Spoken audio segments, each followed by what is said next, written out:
There was They a, will. okay. Oh, well. Welcome to the Wednesday, January 9th, 2019 meeting of the Moscow Planning and Zoning Commission. I'd like to begin with item 1, which is approval of the minutes from our December 12th meeting. Are there any additions, corrections, deletions, changes? I make a motion we approve. Thank you, Dennis. Is there a second? Second. Thank you, Victoria. All in favor? Aye. Aye. Opposed? Abstentions? Okay. So now we go to item 2, which is election of officers. So, Madam Chair, Yeah. if you are, I don't mean to hijack this, yeah, I guess I do. Yeah, you do. If You don't, we will. If you would be willing to serve another term, it would be my pleasure to nominate you. Up to you.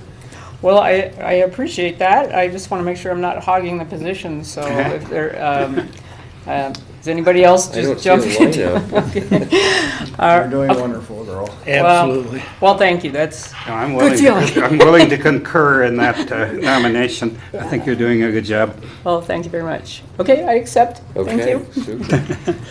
So I guess what's the protocol? here? Well, you have to vote. We do Yeah. a vote? Yes, Do you call your own vote, or do I need to do that? Well, that's a good question. Mike, do you know? I'm not As sure. vice chair, I- you can call Yeah. a vote. Yeah. Okay, so I'll Yeah. call for the vote. We have a nomination and a second for Wendy to be chair for this next term. All in favor? Aye. Opposed? Abstentions? I'll just abstain. Just, Okay, okay. Good. So, Okay. okay, So now we need to nominate a vice chair, and I guess as chair I shouldn't nominate. I'll encourage I'd like others to to nominate Rob.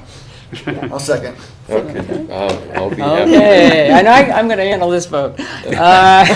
All in favor? Aye. Aye. Opposed? Abstentions? Abstain. Okay. So now we need a vice chair. Second. Second, wait, yeah, second vice chair. Excuse me. I'd like to nominate Joel. Yeah. I seem to have been in that position for quite some time. I guess I'm willing to continue. Well, and you're the liaison with the Transportation Commission too, so that's an important one. Second? I'm sorry. Who was Second. Second. Oh, okay. Thank you, Mike. All in favor? Aye. Aye. Opposed? Abstentions? I'll abstain. Okay. All right. So well, I guess here we are. Fantastic. Congratulations. Poor you all. Thank you, guys. No. And I'm thinking everybody knows Brandy Sullivan, but if not, Brandy is this year's council liaison, and we just learned also that she just got elected to be the vice chair of council this year. So we have more power through her as our. Yeah.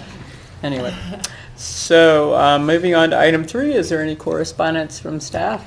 Nothing from staff this evening. All right.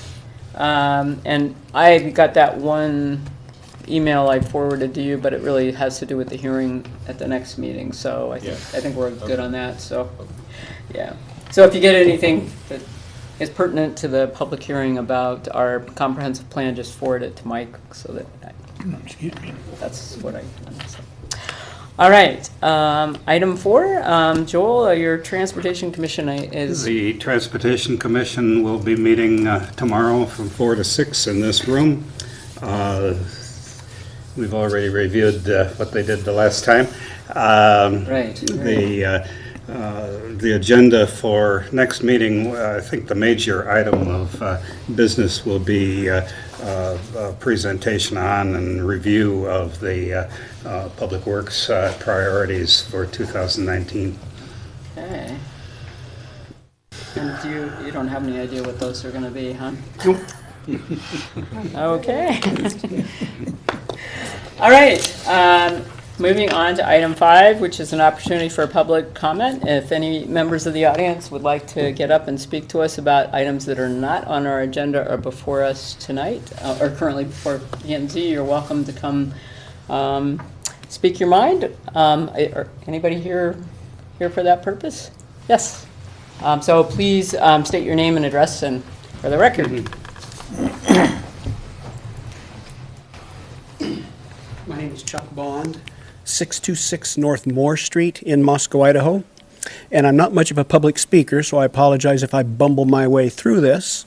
And first and foremost, for anyone that was not on the board when Identity was pleading its case, this is not directed at you. And anyone that may have been new to the board and may have felt a little intimidated voting with the crowd as opposed to voting their conscience, this is also not directed at you. But Identity was built with about 50% of the code required parking. And we have codes and whatnot for a reason, and they're not just arbitrarily pulled out of the air. They're based on experience, intelligence, education. But as I said, Identity was allowed to build with about 50% of the required parking. And it has become a huge problem. I don't know that I will get any satisfaction out of the board, but there's two things I want to accomplish. One is venting, and I am. Two, I guess I would like to make sure everybody understands the error of their ways as I see it, and they don't have a repeat performance. On the other hand, you may have set a precedent that you can't get away from. And during the P&Z meetings, about the only issue that was ever brought up against this proposal was parking. And I don't mean to insult anyone's intelligence, but we all know parking, whether it's on campus, downtown, anywhere, is a disaster. It's kind of the nature of the beast, but this has certainly exacerbated the problem in my area. Also on Veach Street, Spotswood, Gritman's patient parking lot, where permits are not required. In 34 years of doing what I do, I have never, ever had to tow a vehicle out of one of my parking lots. I can, but I don't. I put a little flyer under the windshield wiper that says, please don't park here, this is a private permitted lot. And most people kind of figure it out. Today, in fact, I had 2 vehicles towed out of my apartments that I call the Court on the Blight, which would be 1106 South Main Street, just south of Identity. After tagging them and fighting it all last semester, I guess my patience had reached its end. I don't like to do that. I don't like being put in a position where I have to be a jerk. And P&Z did that to me. You put me in a position where I have to be a jerk. I don't necessarily know what can be done, but as I said, the very least I will get out of this is venting. It is incredibly frustrating for me. And I remember when this whole proposal was going through and Aaron Fields was in here with his puppy dog eyes and woe is me, and I'm really only here for the benevolence of mankind who put this project together and hoodwinked, in my estimation, those on the board at the time. He is no longer involved with the project. He put it together and then dumped it. My understanding is it's been sold at least twice, if not 3 or 4 times since that happened. But it was a good spiel on his part. It obviously worked. But again, parking was the only issue that was ever brought up against this proposal.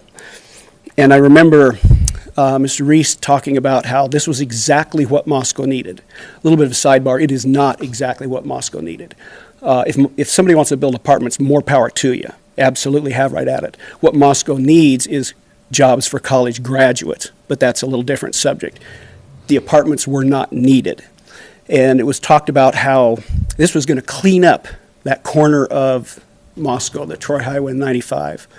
It was a field, had a creek, had the Latah Trail through it. It really wasn't much of an eyesore. As far as cleaning up the south end of Moscow, between my apartments and Leonard Chin's fire, we did more to clean up the south end of Moscow than Identity ever did. But you have created a huge headache for me. And so now that I have had vehicles towed, I'm hoping the word gets out and it will at least slow down.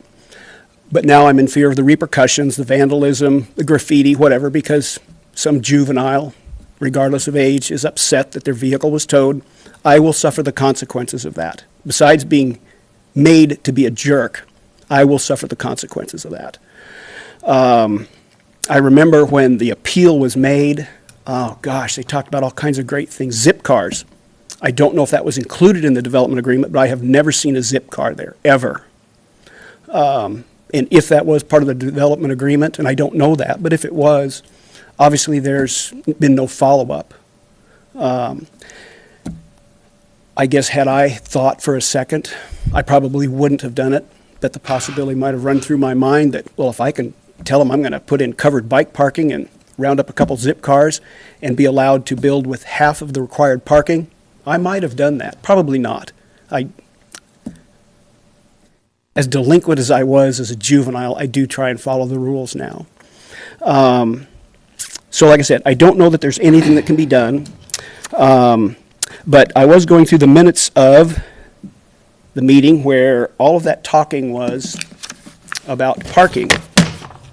And in reading that, it says, Parrish also thought it was a great idea and a good enhancement to the intersection, although in acknowledgement of Regland's comments, he thought the city should be prepared to mitigate any parking issues that arise because of this development. I have a parking issue that is a direct result of this development, and I'm not pleased about it. And I followed the rules despite the city's best efforts to stop me from building in a timely manner.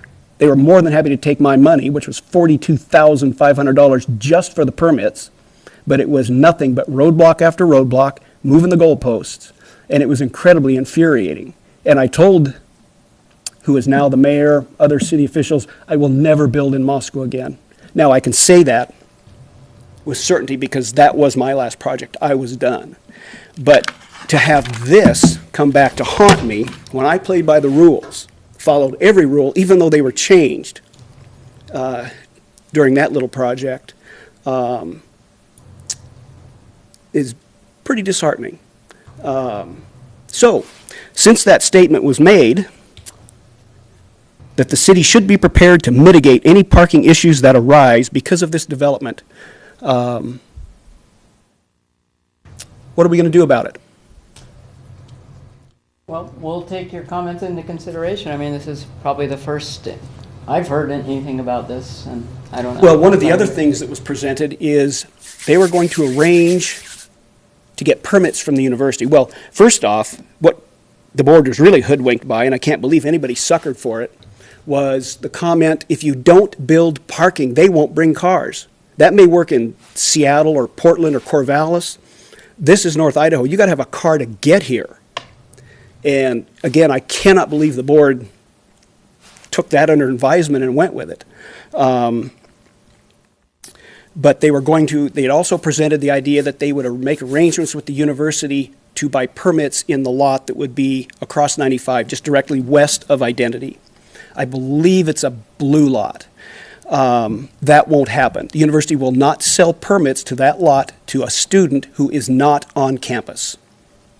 The lot that you can do that at is the west end of the west lot at the Kibbe Dome. There's parking certainly much closer than that, even if you had to get a permit. But the university, to the best of my understanding, will not sell lots to Identity students at that lot that would be right across Highway 95 from them. So there's a number of things that were presented, and maybe they were just idle promises, I don't know. And again, I don't know what was included in the development agreement. I would think some of these issues I brought up certainly might warrant a little investigation. But no, I played by the rules. And some interloper from out of town walks in, and to a lot of contractors and developers and owners' minds, got away with murder.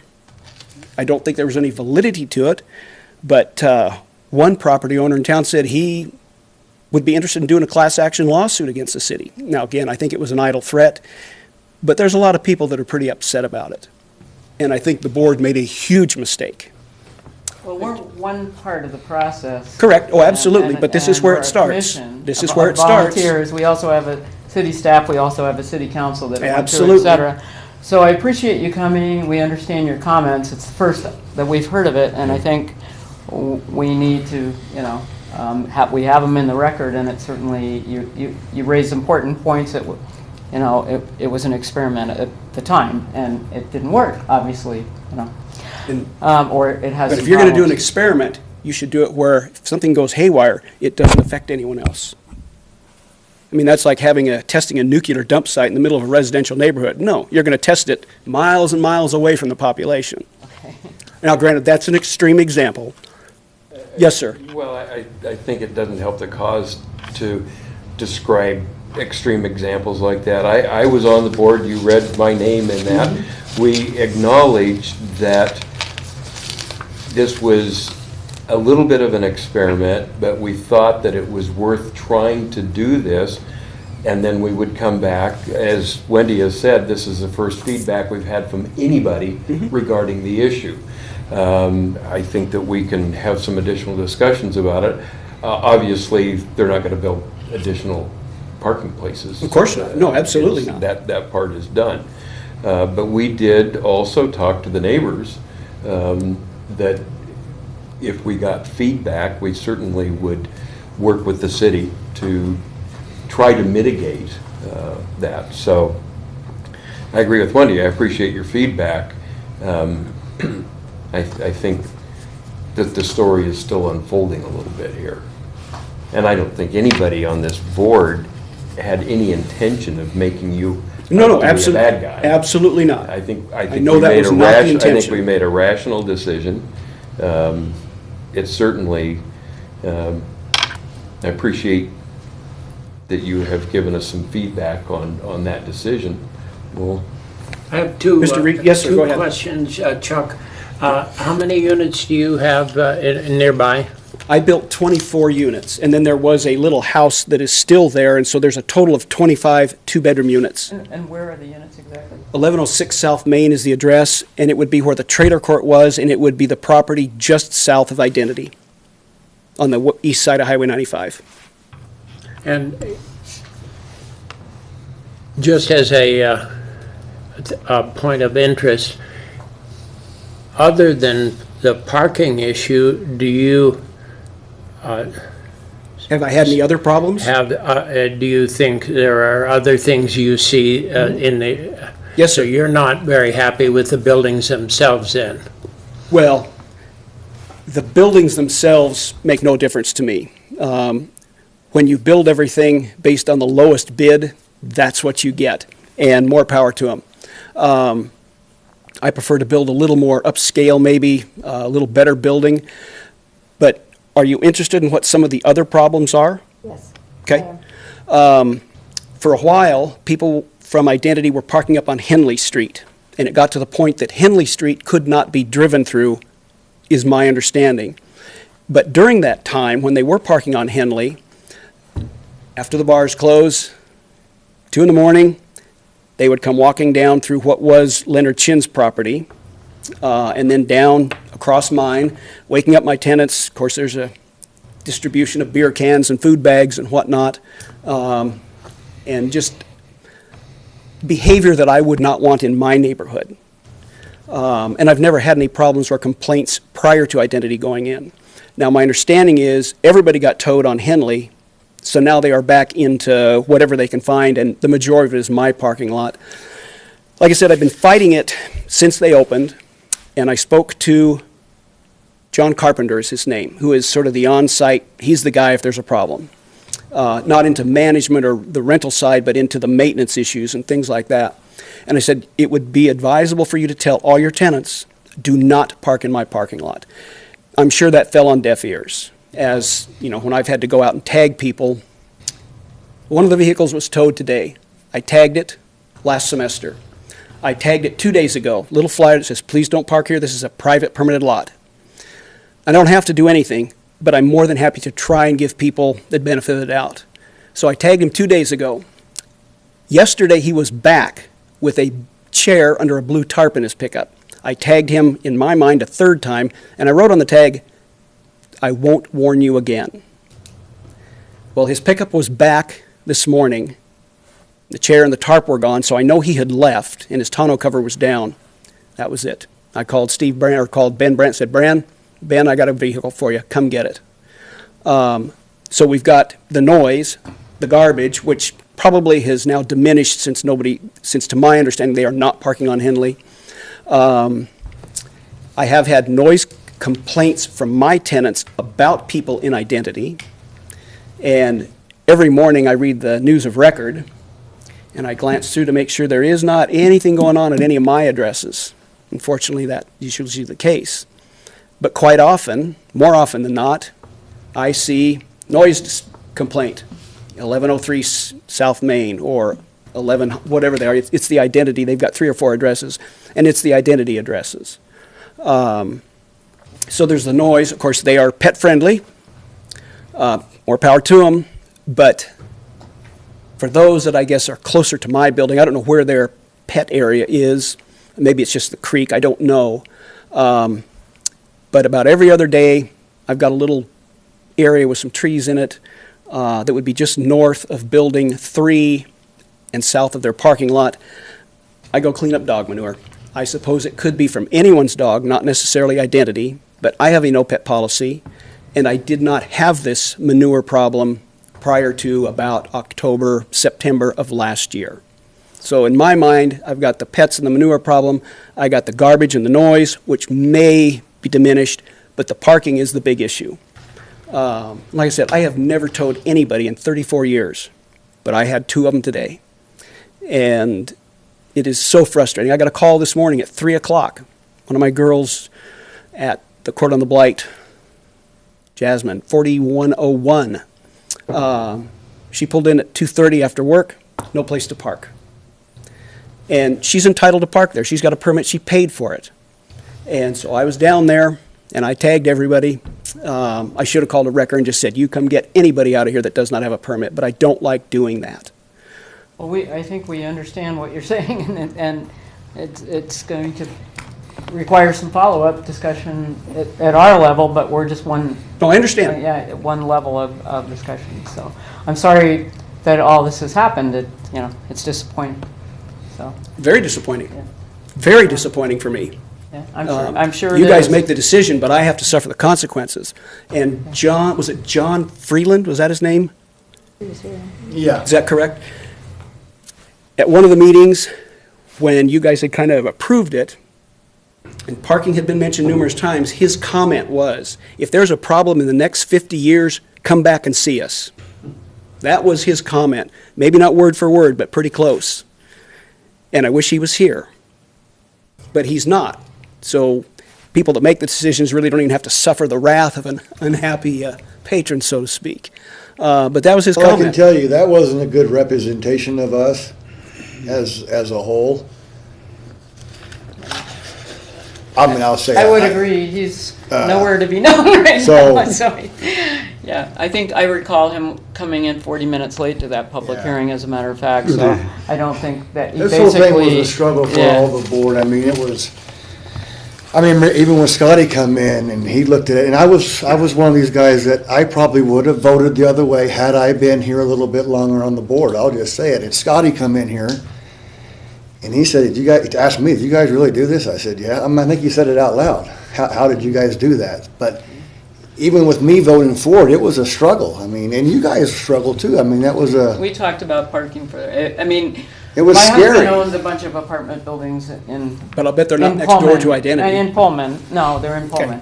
And, he cleans up student garbage every day. I don't. I mean, well, I'm just saying that there are problems that go with student housing. Well, absolutely. But the parking issue has to do with us. I mean, we don't, those other issues are really not exactly in our purview. It was, but.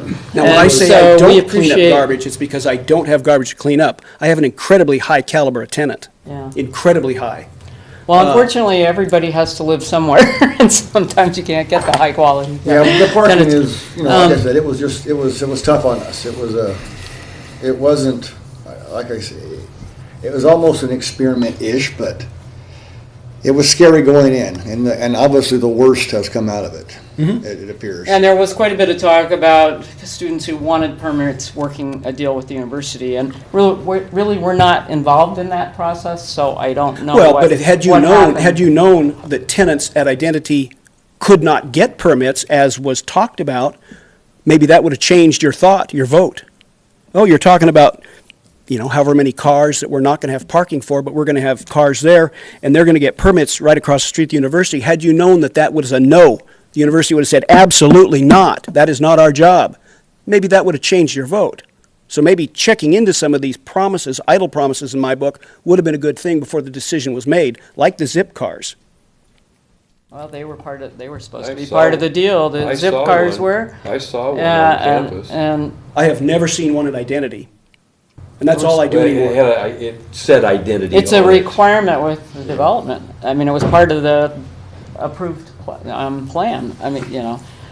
So obviously you've raised a lot of, unfortunate issues that we need to find out. Supposed to be a couple more. zip cars for like a year and then a Yeah. test run of, and they were gonna keep track of how many they ran and I've never seen one there. then see. And that's all I do anymore is I just bomb around from Yeah, apartments they to don't have a full apartments. certificate of occupancy yet, so it's still a temporary. So they had their main contractor ended up going, Oh, yeah. filing bankruptcy on the project. Oh, yeah. And so it's been a challenge to get the subcontractors to finish their certain aspects of the project. Part of that is the 2 zip cars that, you're right, still haven't shown up on site yet. They had an issue with Enterprise, which was providing those before. They ended up withdrawing a number of those across the country and kind of discontinuing their program.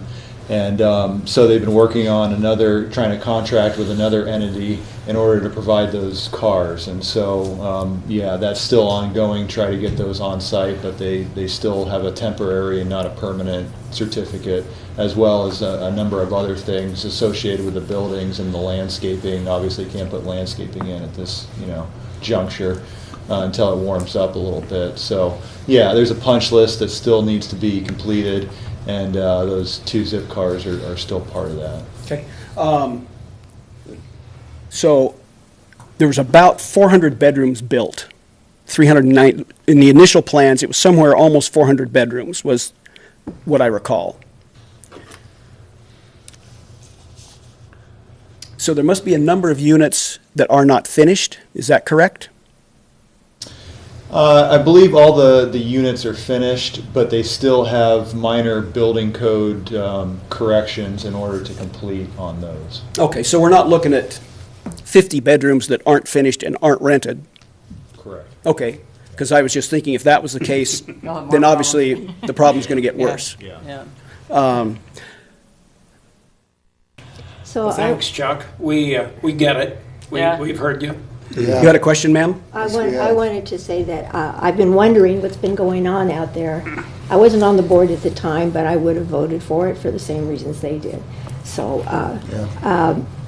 and I'm really glad to hear I haven't heard a word, because we need to know. And do not consider yourself a bad guy for having, I know you feel that way, I understand that. No, I'm a resident surrounded by apartments. Once in a blue moon, do I ever call the cops for something? And I feel horrible when I do. But there are times when you have to. Oh, absolutely. And so I do not want you to feel bad in any way. I follow the public records too. I have seen several times where it has said identity. Didn't know the addresses to watch, and I will watch for those addresses now for my own benefit, just to see what I see show up in the public record. Yeah, there are 10 something through 11, maybe up to 1104. I think 1104 is the new Pizza Hut building, and 1103, no, it'd have to be an even number. Anyway, it's In that ballpark. it's not 1106 South Main. Okay. That's me. 1106 is you. Well, we appreciate you. Yeah, that's right, thank you. Revealing these problems to us and. Not that you need any advice. Well, Do you have advice? Yes, ma'am. Okay. What would not solve the problem, but would probably slow it down or come close to stopping it, would be a fence, a continuation of the fence from what would be my northwest corner, right next to Identity's parking lot, on down to, I guess it would be the southeast, right along that property line, so that all you have to do now is get out of your car, walk down a bank, and you're into Identity. If a fence was there, that would probably certainly stop some of it. The pedestrian traffic throwing the garbage to some extent, and I think the vehicles also. Granted, the towing is probably going to spread like wildfire, I hope, because it's not something I care to do again, but I think that you'll get some results from that, I would think. I would still really like to see a fence, Yeah. create a demarcation line. But does anyone else have any questions? Well, I thank you all very much for your time. Stay in touch Thank you. with us. All right, thanks, Chuck. Yeah. Stay in well, touch with us. You come back and talk, and I'll be happy. talk to us Yeah. again. All right. Yeah. Great. Well, Thank this you is, all. Thanks, very Chuck. much. You bet. You guys have a good evening. Thank you. Yeah, it I should. wanted to ask Mike, can something like a fence be incorporated retroactive to what the current building permit? I mean, it probably isn't a code issue, but could that be retroactively made a condition of the occupancy permit? Yeah, we couldn't do that. I mean, we could talk to them about the issues and see if they'd be willing to do that. Okay. And we've, talked to them about various issues on that site. I know that they had issues with illegal parking within their parking lot, and so they had to come out and, stripe all the curbs that were fire lanes in red, paint those red, and actually do quite a bit of towing, in order to, anytime there's an issue when those fire lanes are blocked in a parking lot, in order to be able to access the buildings with Well, and they had emergency some services. instruments of control over their own tenants that they talked about during the hearing. Remember that? About if they, that they were only going to have X number of parking spaces, that only the tenants who paid for those spaces were going to be able to use them. And that they were discouraging car ownership among the rest, It was part of the lease agreements. I mean, there was a whole bill of goods that went with this that somehow. Well, the thing is, if they permit X number in their parking lot, and you have twice X number of cars show up, that second set of cars is just gonna find another place to park. Yeah, but they're gonna eventually, like anybody else in this city, you have to find a legal place to park, or you can't forever, you're gonna get your car towed. If you try to park downtown, you're gonna get tickets. I mean, eventually, the culture teaches the offender, but it's, I think it's still yet to play out completely, but they did say that the lease agreements, if you would not be permitted to have a vehicle there if you didn't lease one of those. But you can imagine somebody Sure. signing that Yeah. and saying, I'll just park down Yep. the street. right. Yeah. And we talked about it, and we thought, well, we'll try this one experiment, and Yeah. because I remember being very concerned about this, Yep. but that Yeah. that people would not go all the way over into the surrounding neighborhoods because they had to cross the Troy Highway to find a place to park, and it's but that's probably happening. Along with everything else, they're probably parking on the street. And Yeah, I'm not delighted to hear. No, it's this, but, disappointing. It's very sometimes disappointing. the learning experience is more painful than you wanted it to be. I spoke more glowingly about the project probably than anyone, and I'm anxious to follow it and see where we go. Well, this fence seemed like a good idea for a good start, huh? Yeah. Deter a lot of them the other way. well, this sounds like an issue that should go through city council too, because you weren't on it, but it was part of the approval process. Obviously, because some of it's enforcement, and Is that's this- out of our Well, jurisdiction. Yeah, I kind of had a question for Mike, just sort of, let's just say the zip cars, because that's the easy part. Now, that was part of the mitigation that was approved to have to occur, and then they went bankrupt, it's different owners. Is there a time frame that has to be accomplished, or because they went bankrupt, does that just go away and we just hope that the new people will follow No, they're still them? making progress, but there's some things, obviously, the zip car, they had an agreement, I think they had conveyed to our office, but they're still trying to, get the cars on site. Other things like landscaping would have to wait till the spring before Pat can get in there and finish that. I know that there was just landscaping along the path that needed to be completed, but they were waiting on, there was a design requirement that a number of awnings be projected off of those townhouse buildings that are right adjacent to the Paradise Path. And they were having issues getting equipment because we wouldn't let them close down the path another time because they had already closed it down enough. And so they needed to get some type of boom equipment in there in order to be able to lift the steel awnings and bolt those into the sides of the walls. It was fun riding your bike through the equipment in late fall. So is there any deadline for those zip cars, or not really? Yeah, it's based upon the temporary certificate of occupancy, and so we'll extend that out, and it's usually on a month-to-month basis. And you know, I mean, our only recourse is revoking the certificate of occupancy, and then you have an issue with all of the students. Where are they going to go? Right, and the building is there. And it's already built, and Yeah. you know, they already had issues completing or getting occupancy of the project in time for the school year, and so they had rented out. I don't know if you recall. I think there's a newspaper Yeah, article. there was. They had rented out pretty much every hotel room in town, and were putting the kids that weren't able to move into their apartment up in the units, up in the hotels until such time that they could move in. And so, they were just really in a crunch. And to they had try the to Pullman one finish too it. at the same time that had the They had same the same problem, one. so, yeah. Yeah, and I was under the understanding too, trying to get caught up because I wasn't part of that process, but that U of I parking lot, what Chuck was mentioning, that they would be able to purchase the spots, but do you know if that's correct, that that's not the case? Well, something has changed in the parking policy, because it used to be students could buy blue permits and you just park where you park. And there are blue lots all over the place, usually on the periphery. Do But you know what does it happened on that? I think that anybody can buy a blue permit in that Yeah. lot. The issue is that you can't park it overnight. So the only overnight parking is out by the Kibbe Dome, like Chuck had mentioned. But they are selling permits at the Kibbe Dome lot to identity students. But the issue is, more car storage it's the distance of walking, and then, you know, parents are concerned if their son or daughter gets in late and has to walk all the way across campus, even though they can call up and get an escort from campus security, which operates 24 hours a day. But those things that we can't control usually aren't part of our decision as far as approving or denying of a project.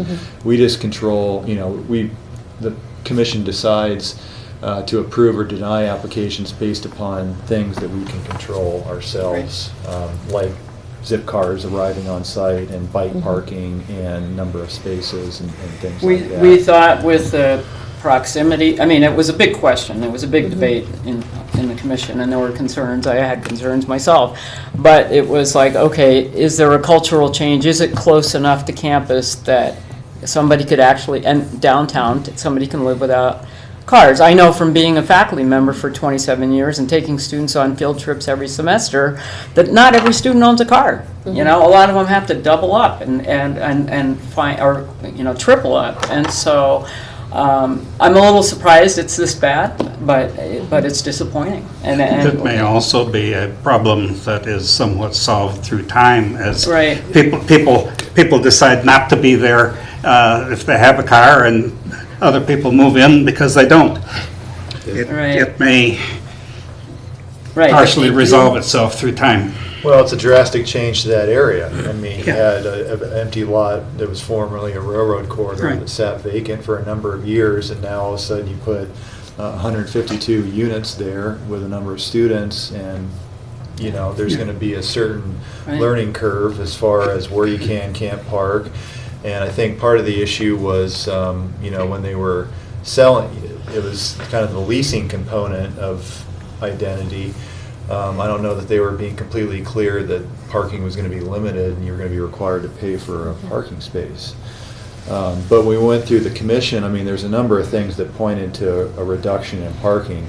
I mean, one of the big ways that you can't achieve kind of the urban nature of downtown is Right. is Right. parking requirements. Right.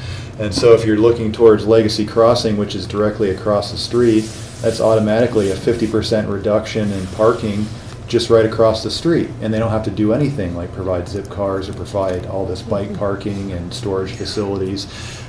It was in a comp plan designation that directed the commission and council towards a reduction in bicycle parking. It was, or not bicycle, automobile parking.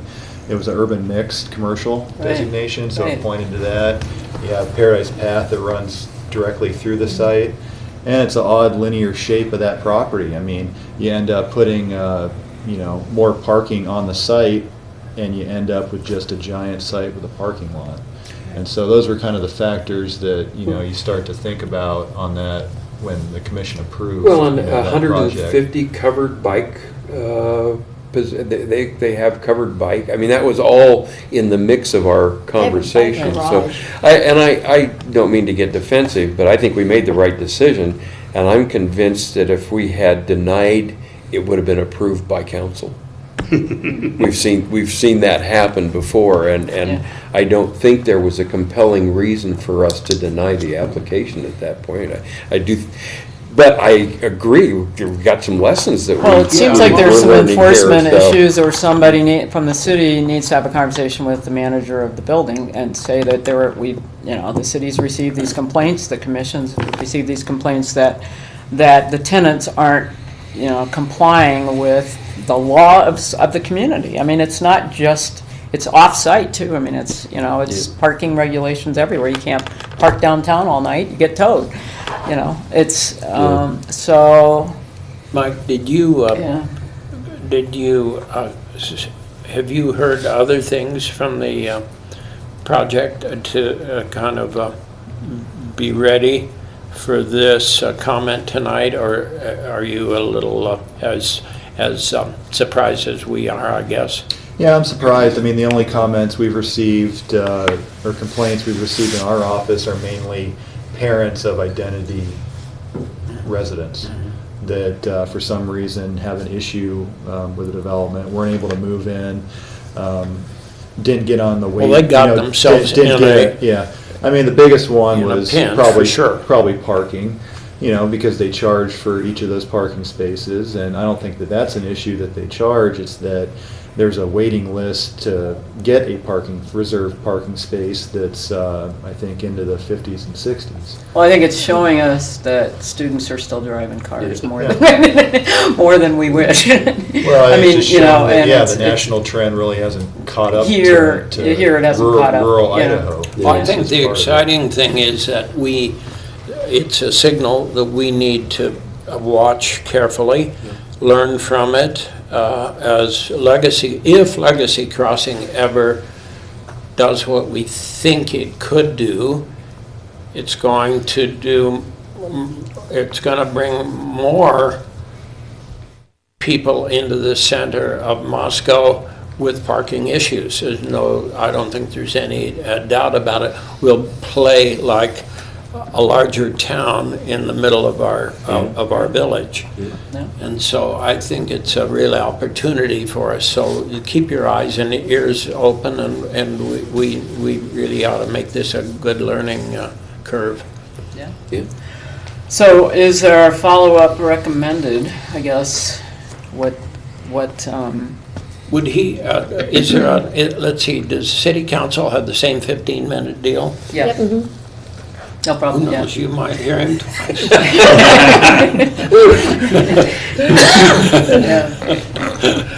Ms. President. Yeah, yes, I mean, it probably does make sense for him to, Sure, because as Wendy said, we're not alone here. We recommended to the council, but they seem to be, I didn't hear the council I don't think they fought over it much. No, to be I think honest. I think they were Everybody's more excited receptive about to it. it than we Yeah. were. Yeah. It did go to the council. It was just planning and zoning commission. Oh, it didn't go to the council. Yeah, so Oh. PUDs that don't have plats associated with them. Oh. is Oh, it just- didn't go to It's council. just planning and Oh, zoning. okay. Take it Oh, yeah, okay. Here we are, Yeah. standing alone in the forest.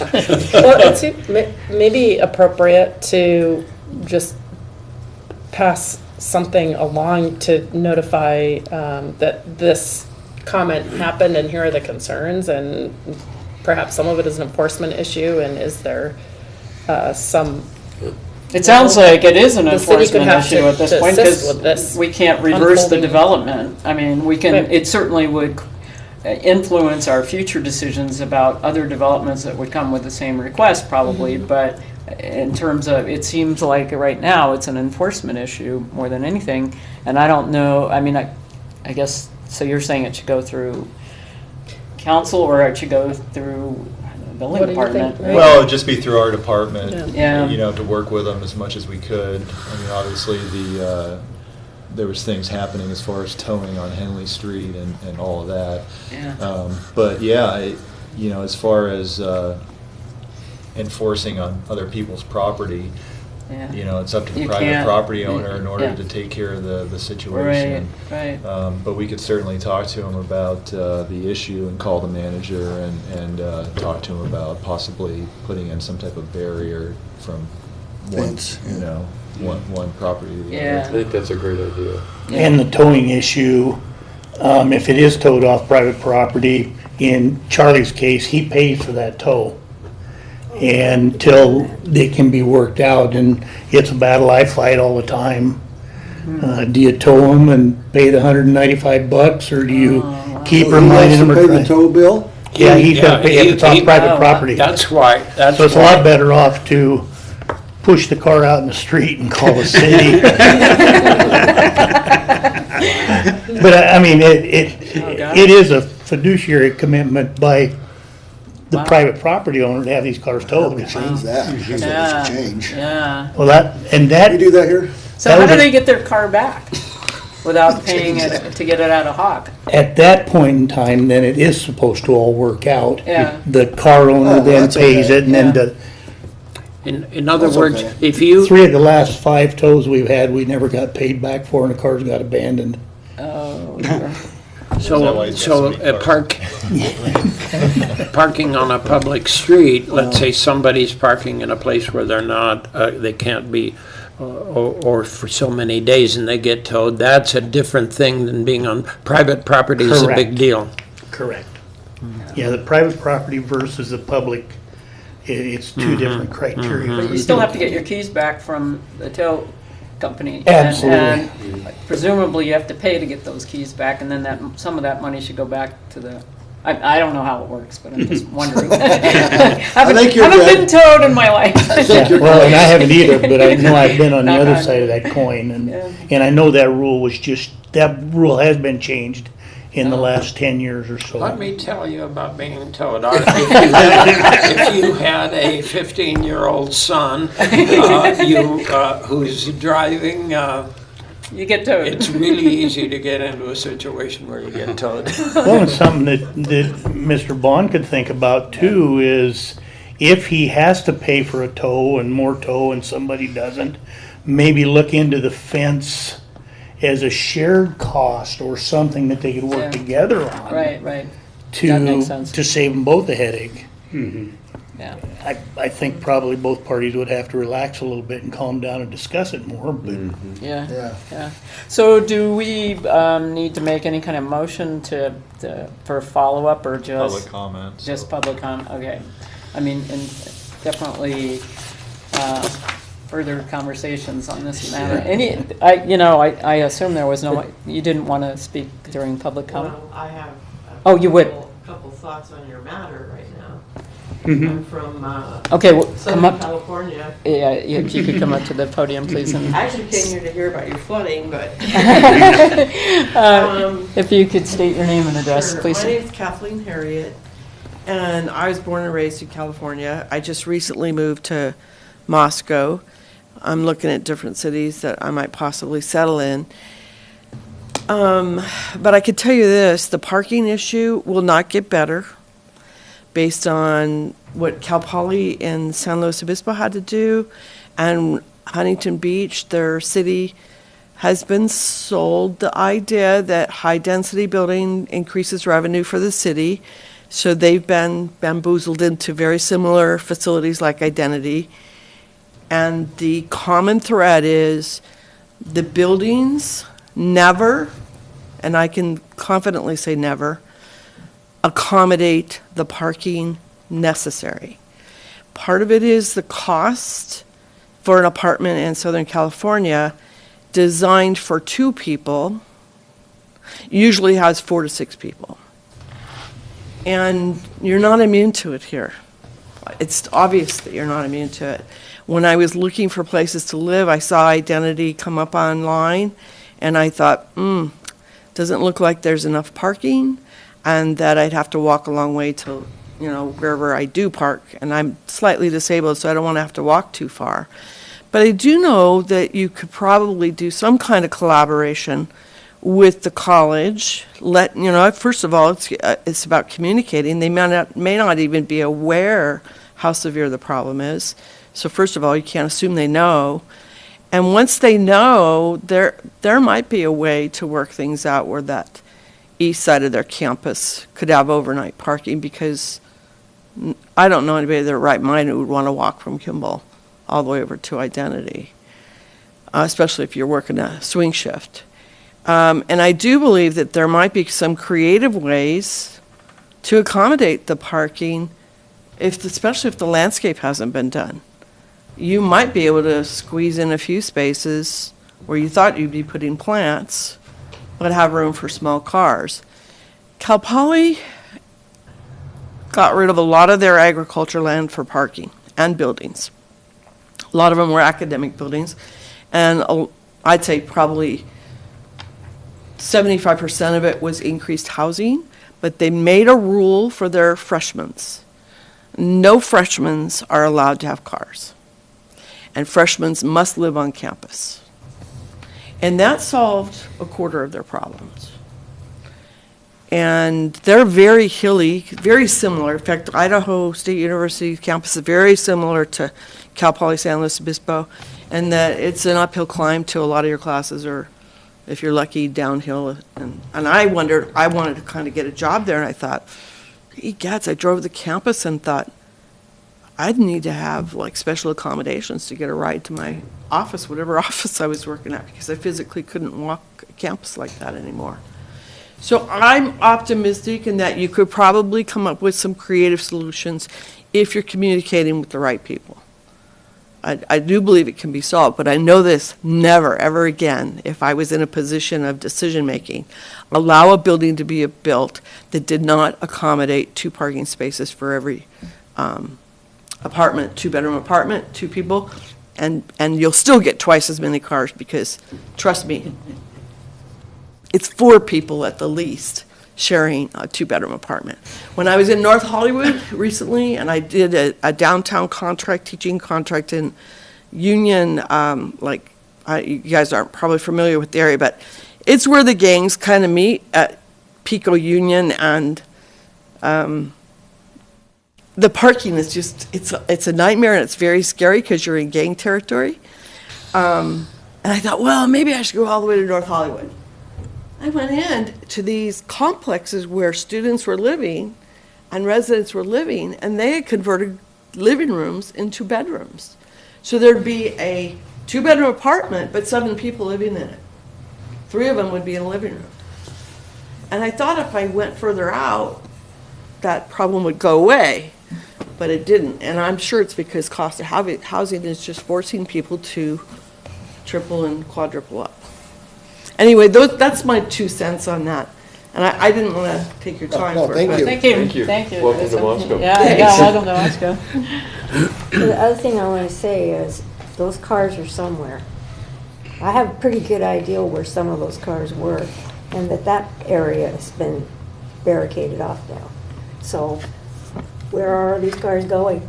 They're going to pop up somewhere else, and they're going to take over another piece of land. Well, the only place they can go legally is on the ain't west just side of the Kimmy Dome if they buy a permit.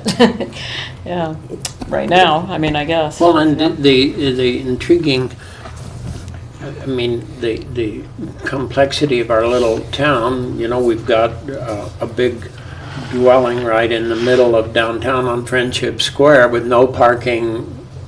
And no parking spaces. No parking I mean, spaces. downtown is a mess. And so we've tried not to know what happened to those cars. I suspect it'd be fair to say that none of us have studied that situation carefully, but we have. So within just a few blocks of each other, we have unique parking Challenges, situations.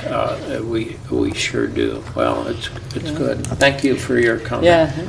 Yeah, I would just say, consider the people that are getting towed. They do have to put their car somewhere. And if their car's not valuable enough, then yes, they will abandon them. That you can't just think of oh, well, they're, allow them all to get towed. Find a way to accommodate your citizens. I might make just one Sure, other yeah, comment yeah. to make as far as, I don't think you can force Identity to do anything, but just looking at their marketing, if they could be convinced to be a little clearer about the limitations of parking, because in their advertising, it mentions parking twice, and it doesn't talk about it being limited. And they certainly pushed that argument. Boy, they sure did. Right, In the it hearing. says the property offers on-site secure parking plus blah, blah, blah, and then later, when it refers to parking again, it says on-site parking is available for residents who opt to bring their car to campus. So if they could be maybe reminded of some of the discussions that were had Right. when you all supported the project, and You sort of cannot- encouraged to try to make that clearer, so it's not giving the impression that anyone who wants parking can have it, and it doesn't even mention it being a fee parking, and I don't know. As they were trying to get the place filled up, and you could see they were in a frenzy toward the end of fall. I mean, you could feel it, just as you rode your bike by, you could just see stuff isn't going perfectly. But on the other hand, my guess would be that the people that were hired in the building downtown to rent spaces, probably their first deal was to just get a renter. Don't worry about the details. I mean, you can imagine that the person that's hired to sell stuff or get on the Right. phone is not the same person who had the brilliant vision 2 years before. Yeah, and I understand that they probably don't want to highlight that parking is limited, and, you may, and then there's plenty of options for bike parking, but That's that's part of why I think the thing may resolve itself somewhat through time. Yeah. The Yeah, residents this is- residents that. will know what constraints they face. Like, This is I'm the not gonna first live step. here because I want my car, kind of Yes. thing, or if I don't care about having a car, so I'll live there. Oh, well.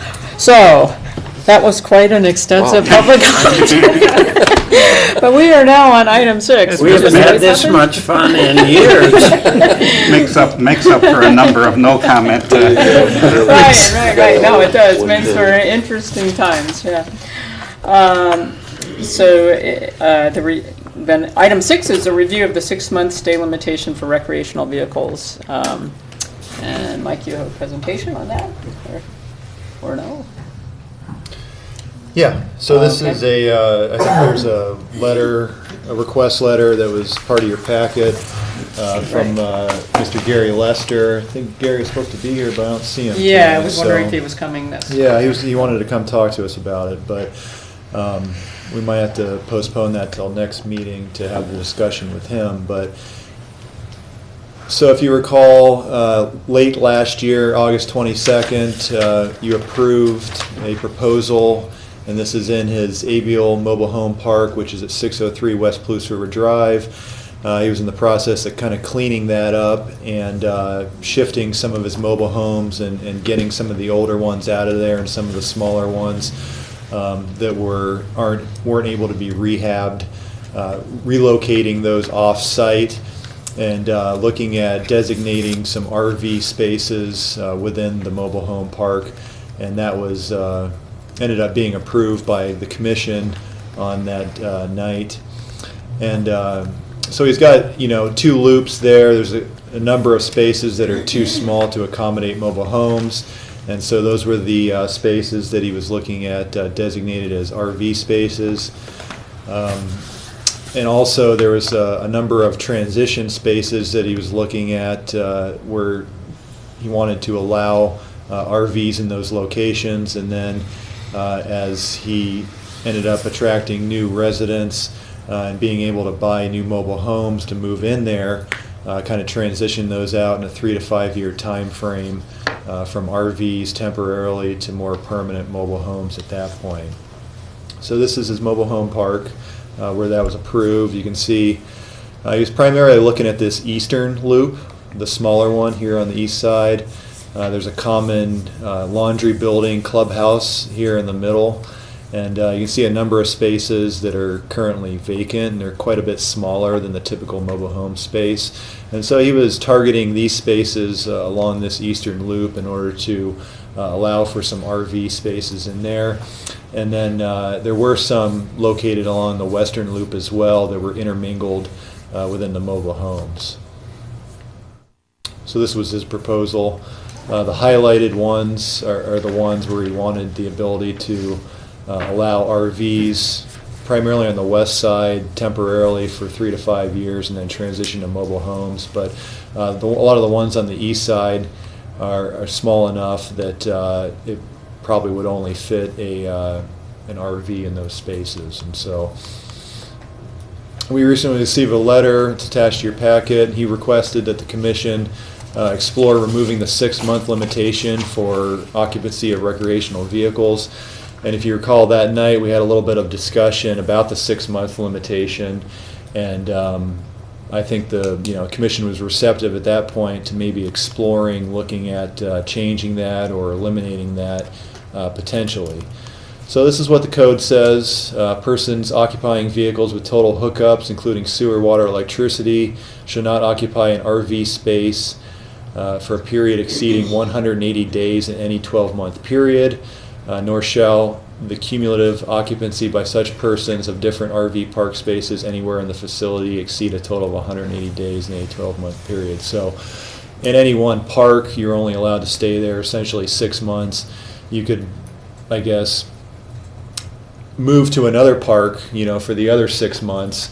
Problem is we don't have very many RV parks around. We have the Latah County Fairgrounds, which has about 5 spaces with full hookups, and then there's I think Rambler RV, Dan Max off of Troy Highway, which is just outside the city limits in the county. So do you have any idea what the rationale is for the limitation? Where did it come from? Well, I think it's been a limitation as long as I can recall. I mean, Right. I've been here for 10 years, Right. but I know that it's been in the code or shown up in the code a lot. And it's just a to lot keep sooner than RVs that. from being permanent housing? Well, I think that's part of it. Yeah, I mean, we'll go through the definitions here, but, we go through the definition of a recreational vehicle, vehicle type unit previously designed as temporary living quarters for recreational, camping, or travel use, which either has its own motor power, is mounted on or drawn by another vehicle, and then it gives examples of what RVs are. I mean, that was really the intention of an RV, is just more of a recreational vehicle that you're not supposed to be living in year-round. It's just for mainly camp, travel, recreation use. But Mike, wouldn't we, as we see some of these giant things powering down the road, they're certainly more well-built and more as livable as any we called them trailer houses in my day, but I guess we don't call them that anymore. That you pulled in. Mobile In other home, words, but they come in and they don't mobile home, and then They you just usually unhook stay. it and put Yeah. some concrete blocks under it. But these $250,000 rigs, man, they'll withstand weather way better than the average mobile home that we used to look at that kind of fell apart in 15 years. I'm just wondering if the guidelines were set in a different era, is what I'm Well, they wondering. definitely were. I mean, at one point, like you said, a mobile home was intended to be mobile, but you don't really see that much anymore I mean, unless there they're are being people on evicted the road from. with these big rigs that have sold their home and they're just on the road. And admittedly, they probably don't stay in any one place more than 6 months, but they're gonna live the rest of their life in this rig. And so I guess I'm just trying to follow up Wendy's question of what's the rationale? Are we just trying to punish people for being, for not living in the same town? Or are we thinking that the life isn't good inside one of those recreational vehicles? What is it? Well, I don't know the original intention because I didn't impose that 6-month limitation, but No, I would I'm assume sure- it's of course just you because, did. it's just because I'm of the just asking temporary. it rhetorically. Yeah, I think it's just, the temporary nature. Half the year probably seemed pretty reasonable back then when they put that restriction on it, I would say. I don't think we are faced with $250,000 recreational vehicles. That's an extreme case. And I think that the concern that we don't get dilapidated units that stay there forever is closer to I would agree. to reality. Well, Syringa has dozens of dilapidated units that were just sitting out there. It's a tragedy, really. I mean, And so that's only my question. Maybe I shouldn't have used the word 250,000, but as I drive a lot around Utah and Idaho and Montana, you're out on the road with these big rigs. There are hundreds of them out there, and they're really in great. They seem to be solid. And I was just trying to get at what the guidelines should be. So what did he want? To take off any guideline at all, or does he want 9 His letter months says or to remove 1 year? Yeah, his letter just says to remove it, but we can, I've still got a little more presentation here, so we can keep going. Motorhome, so this is kind of describes the examples of what RVs typically are. Camping trailer, so I assume that's probably like a pop-up type trailer. Motorhome is what you're talking about, that's self-propelled. Travel trailer or fifth wheel camper, that's traditionally what you see wanting to be placed within RV parks and like, Right, so mobile people home have a car, parks. they can. Yeah, and at one point they still do make what they call a park model, which is more intended to be more of a hybrid between an RV, and it looks like a fifth wheel, but an RV and a mobile home.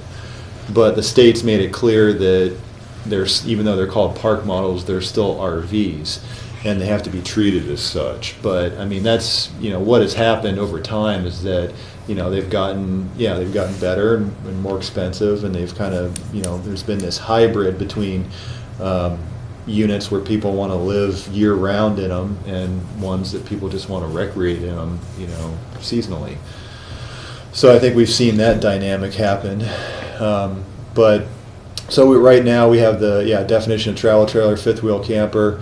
We limit those to living area less than 220 square feet. State code actually has it at 320. So that's probably just, I'm sure the state code gets updated a lot more, a lot more than our RV park section of our city code. I can't remember the last time we've updated it, but that was probably the result of the last 10 years or so with the increase in size of some of these things. And then the truck camper that's, kind of a cab over camper that's just pretty much contained to a truck itself. So these are, just wanted to give you a couple examples of, so this is Latah County Fairgrounds, and they have, these are the 5 RV spaces that they have there. Usually you just see people in those in the spring, summer, and fall months. I think they shut off the water beginning in October of every year, so there's not full hookups year-round. And this is Dan Mack's recreational vehicle park. This is Troy Highway here and Carmichael Road here. So this is the city limits boundary. So it's just outside the city limits. And he's bound with the 6-month deal? He's actually in the county, so Do they have actually, Mr. Lester had said that the county recently revised theirs and lifted the 6-month limitation. And so actually right now, I mean, they're still in the area city impact, so I think that our RV ordinance would still apply to this property just because we haven't, we're in the process of updating the area city impact agreement with the county. And so they would still be operating under approved codes back in 2006. And so at the time, we would have all still had the 6-month limitation. So he's still bound by that here, but it's up to the county to enforce it. Mike, who pays the water bills? Who gets charged for water usage? In any RV park? Yeah.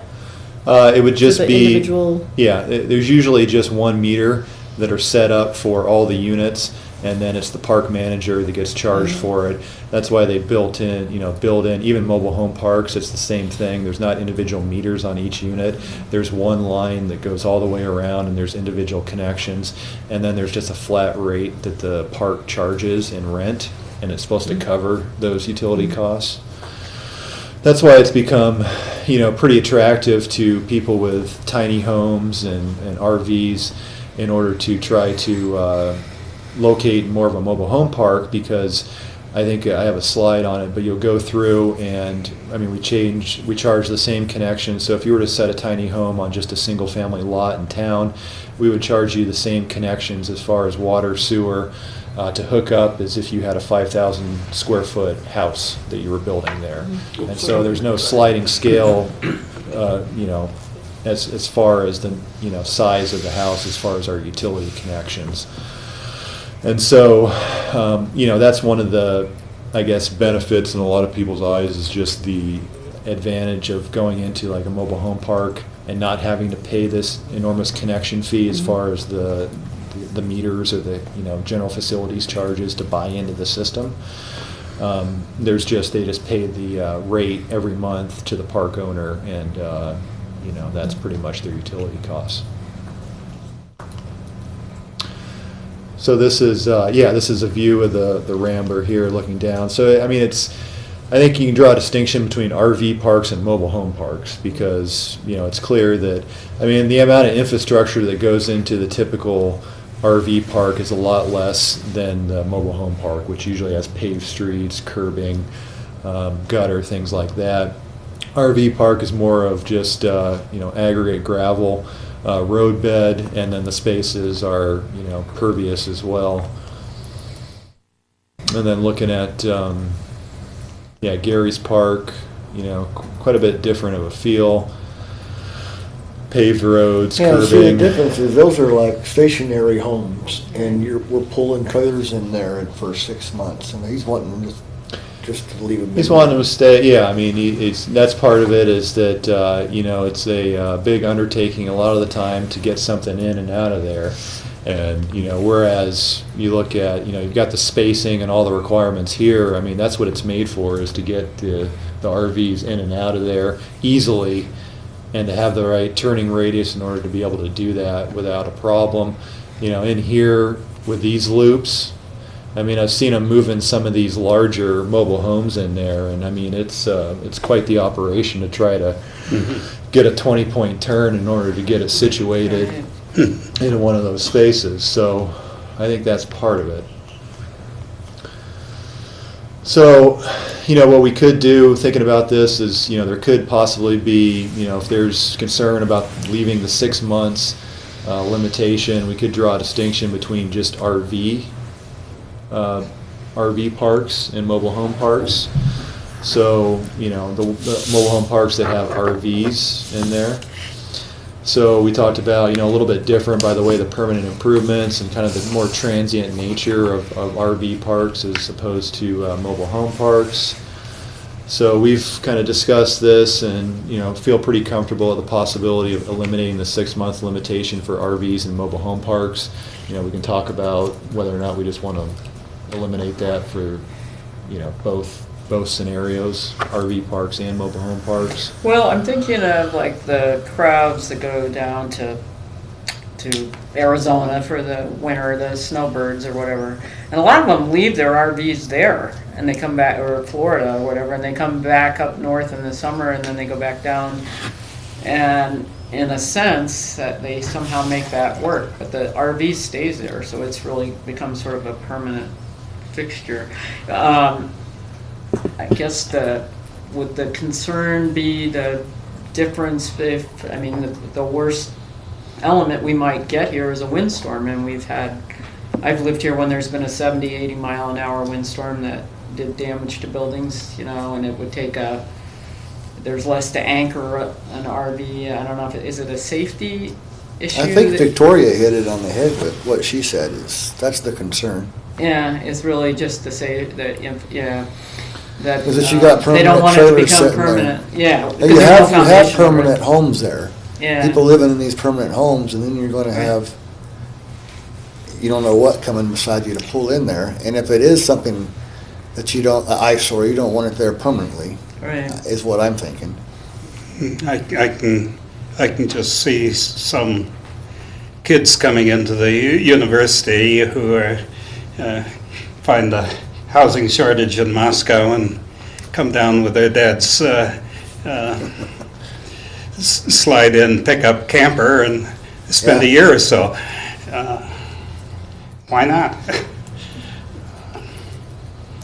And I guess if that's the question, if that's a bad thing. you Is, know? Well, is It's just, what's the you know. difference? It would be if it were located to, next to people who considered it a residence in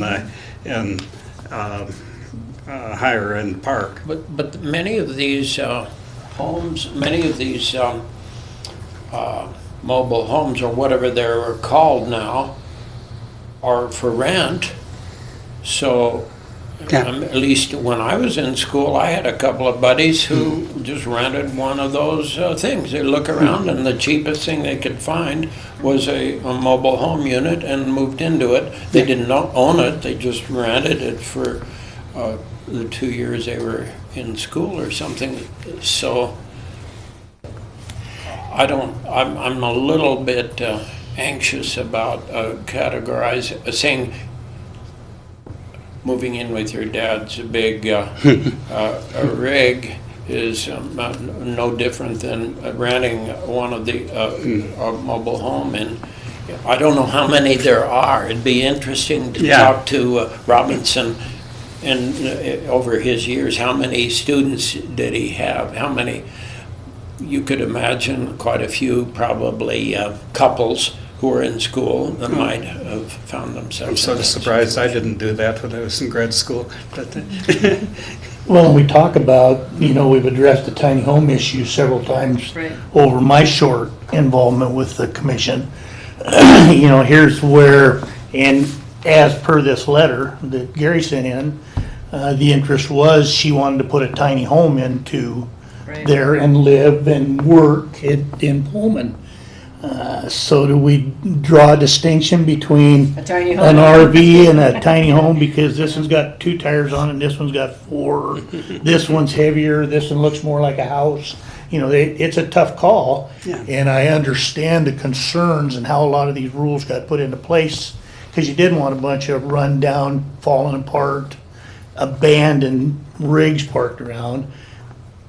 But we also need to make sure we have access to some affordability Yeah. issues. And if this is a way we can help this, I think we need to figure out some way to make it happen. Yeah, well, a couple of things. As you were going through the definitions, Mike, I kept, based on the letter too, thinking none of these definitions fit tiny home.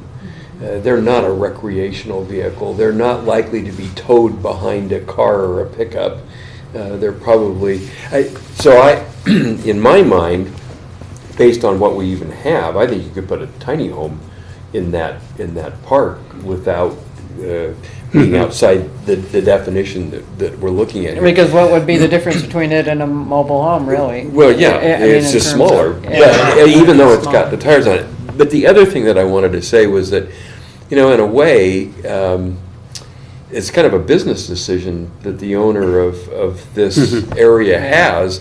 And if he allows vehicles to come in that are not well maintained or whatever, and his tenants start complaining, then the business decision isn't a good one, and he'll take corrective action. I could be comfortable with taking the 6-month limitation, given what you're saying up there, if it's within a mobile home park. Yeah. And your idea of maybe having a maximum, that, we probably ought to talk about that. But I guess my 2 thoughts were, I didn't see anything in the definitions that would preclude that tiny home from going in there, but I'm also comfortable with where we could And try it out. I think your point about management, I mean, we have some really nice mobile home parks in the city, and we have tragedies like Syringa, and it really does rely on the management. Absolutely. And so that's something sort of out of our control. Right. But it's not, it doesn't seem like it's the regulations that are what are creating that situation. Yeah. So. And I've got a little bit more here. So, yeah, looking at, possibly if we're going to allow RVs in mobile home parks and lift the 6-month limitation, about maybe having a percentage, if, as far as number of RVs within the park. And then, looking, kind of shifting gears to tiny homes. A lot of them, if they're going to be on wheels and a chassis, they're pretty much declared RVs and required to be licensed by the DMV. Oh, really? So, yeah, so they have to be highway worthy and meet dimensional standards in order to haul it down the highway. But you also have ones that aren't on a wheel and Right, they're on a chassis, regular that are more, foundation. Yeah. more of a permanent mobile home type application that you could see. But yeah, I mean, it comes down to really what's the difference. I mean, if we're going to allow, the RV ones, it seemed like it would be better to, allow the more permanent ones as well. Just so you're starting to see some hybrids between kind of RVs and mobile homes. And so this is, kind of the slide where we go through kind of why it's prohibitive right now for tiny homes that aren't on a chassis or wheels, the more permanent ones. Obviously, if they wanted to do more of a tiny house development, they could go through a PUD in order to be able to achieve that right now, because we don't, allow it in mobile home parks right now. So that's really the only option for them. We allow multiple structures on a single family or a multi-family lot. So if you had an R4 lot, you could do something similar without going through a PUD. We declare those single-family dwellings if they're placed upon any lot in town that's not in a mobile home park. So looking at kind of the building, water, sewer permits, you're close to 8,000, which could be, maybe half the cost of what you sunk into the tiny home. Right. So it makes them, a little bit out of reach as far as the utility fees.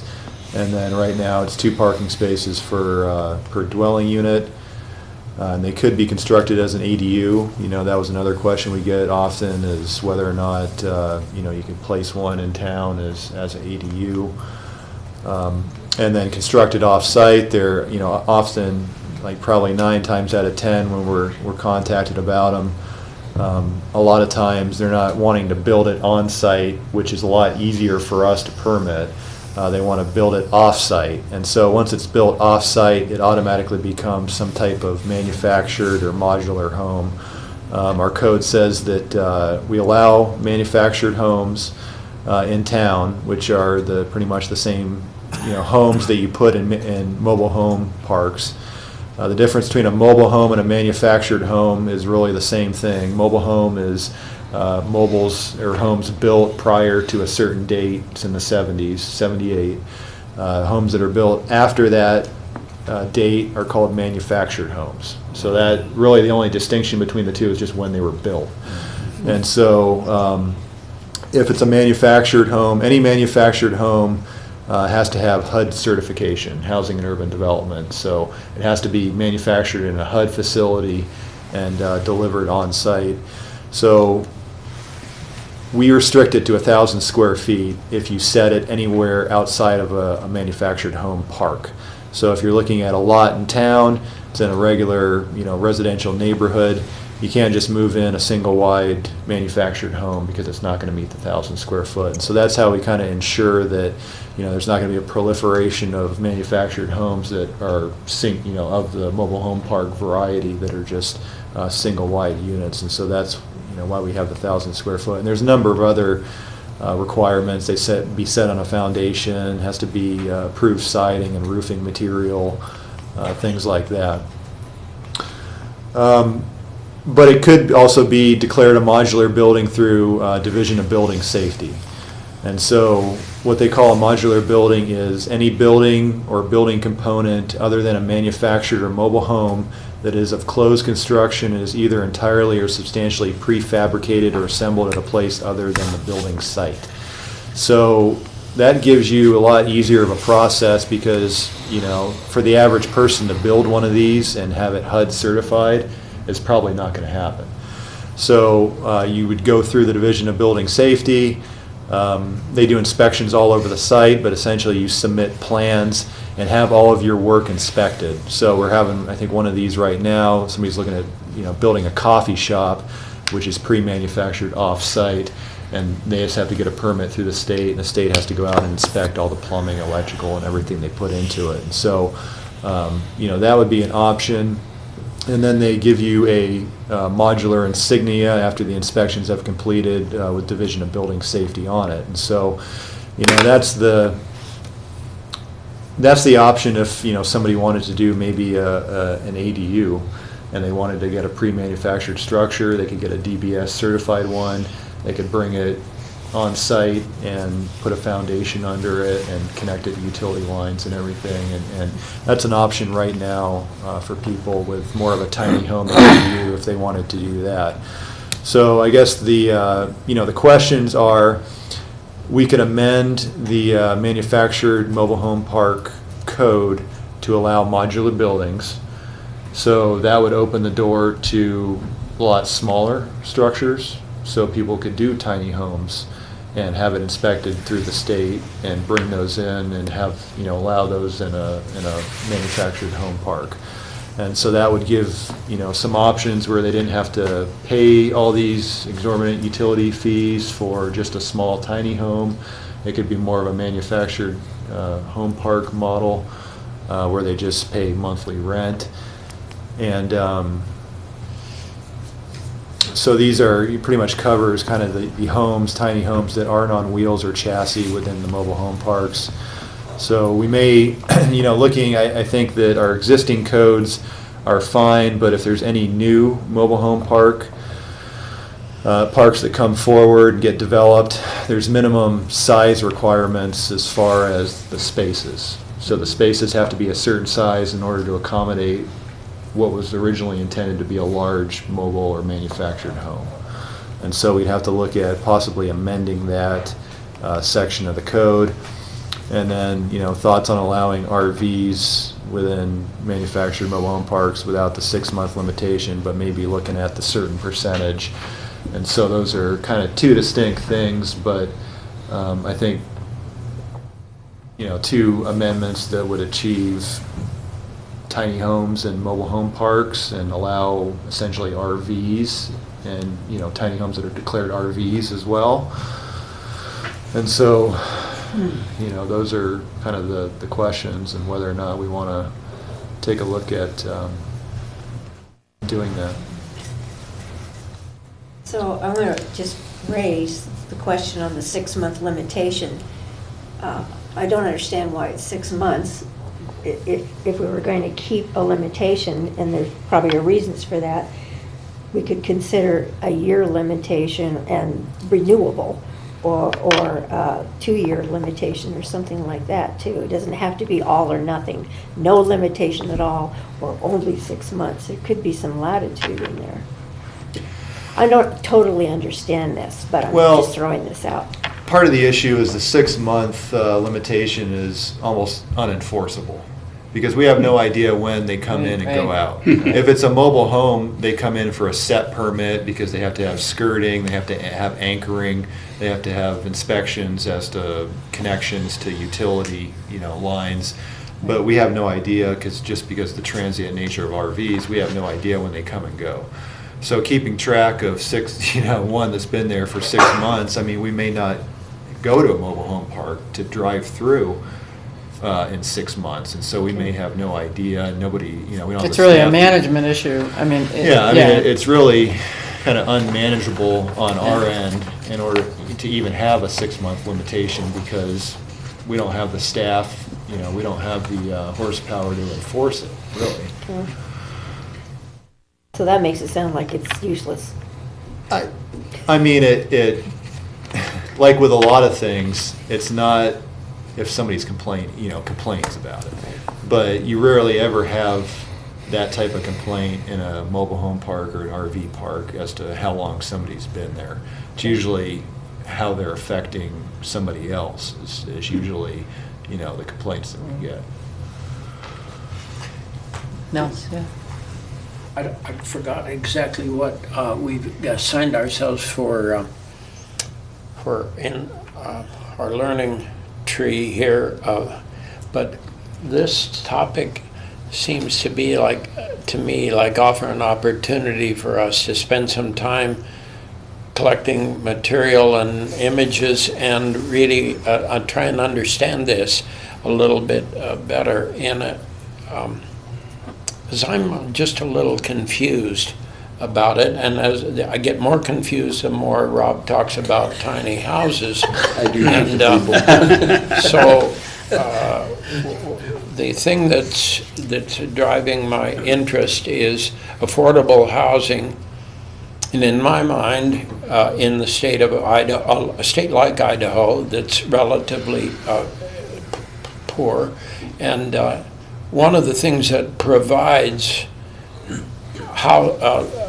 affordable housing for people are, because we have a lot of space, something like mobile homes or manufactured things offer ways to live that mean that our people out in the country they may not have a lot of money, but they kind of live a pretty good life because they're not obligated to have this big thing. And it just seems incumbent on us as we deal with this issue to know more about it. It offers an opportunity for us to have some more discussions and talk about it, when we're not overcome by dozens of subdivisions. It's a good topic for Sounds good. to learn. I'm just suggesting it. I don't know if anybody else, but I'd like to pay more attention to it because I do think that I used to complain about them a lot. I've said this before as a young professor, and even years ago, I'd just say, oh, those mobile homes, we should outlaw those things. And my buddy, I had an architect friend over in Seattle, and he said, they live lightly on the earth. They don't mess up the earth much. Even out at Syringa, you can take all those mobile homes that fell apart and take them out to the dump, and in a few years you would never know. Nothing really got ruined very much, and other than their lives. Actually, I would disagree with you on that. I think the cleanup challenge for anybody who buys that is going to be horrendous. Every time you dispose of one. I do because, too. Yeah, I mean, it's but the argument I'm costs making is for the people. If you drive to St. Mary's and count the number of trailers out in the forest, it's shocking. There are a lot. But those are the same people that can afford 2 all-terrain vehicles and 16 rifles. They're living the good life. And so I don't know, I'm just trying to come to terms with what... Well, I guess I think that's a good, we should talk about it as a continuing ed opportunity. I had tried to get an architect I met down in Mississippi who has a partner in Oregon doing tiny homes that are quite eloquent as communities to come and talk to us, but I wasn't successful in making headway there, but there's probably other avenues. But I think Mike's looking for some direction here on whether we want, right? You want us to... Well, we could certainly, we don't have to make a decision tonight, but we could certainly move forward and do more research and, keep talking about it with the I guess idea of amending it. would want to know what's the advantage of a 6-month limitation. If it's not enforceable, and it seems like students are some of the major occupants, and they're here for at least 9 months, sometimes a year. Eventually, they leave, they graduate, and so there is a time limit in that sense, and and so there's some turnover in that regard. Well, I just think there's, we're at a point where there's a transition. I mean, it's just like when you had the tech park out in the suburbs. you know, and now they want to be downtown. I mean, it's just it's kind of a transition over time. It's a new, you know, it's kind of a thing of the past, and I think that, you know, is partly to do with mobile homes now, is that, you know, you don't really see a whole lot of new ones being moved in. It's kind of this shell game of rearranging ones from other parks and moving them in.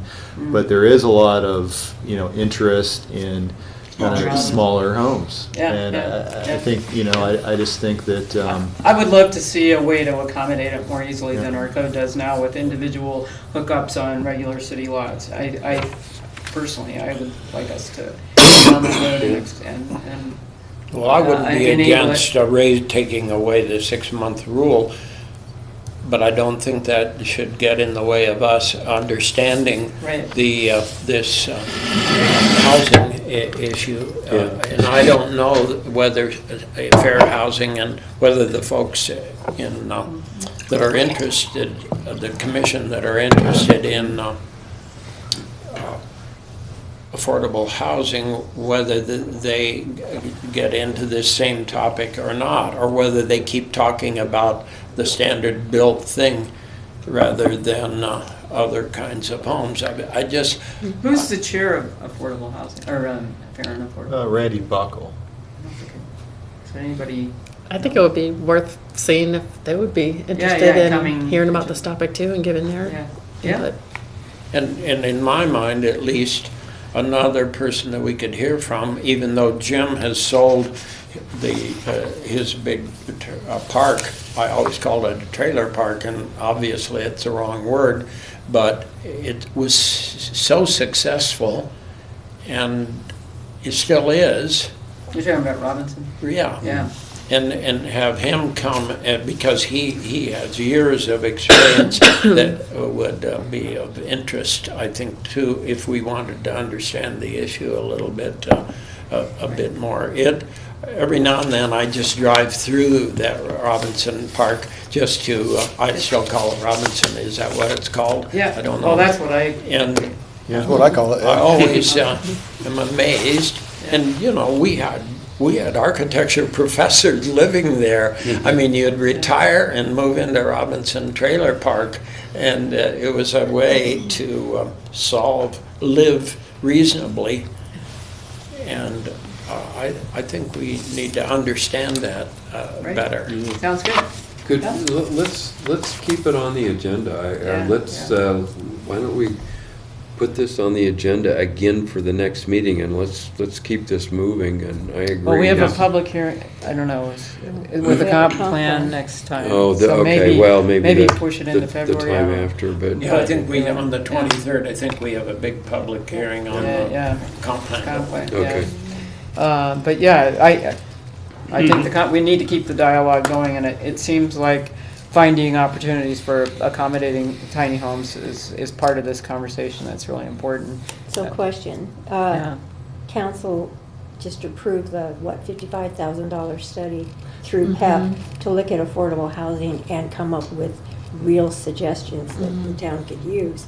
So hopefully when that study is completed, and I would think they would look at things like that, we might get some insight there too. So who's doing the study? Yeah, well, it's the Partnership for Economic Prosperity. Oh, okay. Which has, Gina Trucio is the director of that. There are many different people on that board. Paul Kimmel is on it as well from Avista. And the study is a more comprehensive assessment of affordable housing needs and issues and challenges in the whole county. But as part of the company that they've contracted with to do the study is also coming up with some ideas and examples of what's worked in other communities. So it will primarily be an assessment, but with some conclusions that include ideas of what our community could do. Because that's one of the things that Right. was said. We don't need you to just identify problems we already know is here. We want some solutions put before us that we can act on. Right. Well, that's a good point. And I think I love the idea of trying to include the Fair and Affordable Housing Commission as well, because I think it's been pretty clear with this, the PEP issue, and everybody really is seeking creative solutions for this problem. So maybe this is a piece of that. You know, I know it's not the only reason why, you know, there are other reasons why he's asking for that to be lifted, but that can be one of the consequences of it that could help address that issue. Yeah, and right now, I would, for example, with your question, if it was lifted, what percentage should be RV spaces? I mean, we need more information to kind of have some clue about what that would. I can't quite see how that would work. Yeah. The enforceability issue again. Yeah. Seems like his request is just based on the fact of, I've got some smaller empty units and I'm trying to figure out how to fill them. And let's see if we can figure out something to slip in there to not just be an empty space, but I'm curious about this shift in how we talk about things and the names of them and what we're still building. Right. Okay. Well, have we exhausted that topic enough, or okay. So updates to the floodplain ordinance.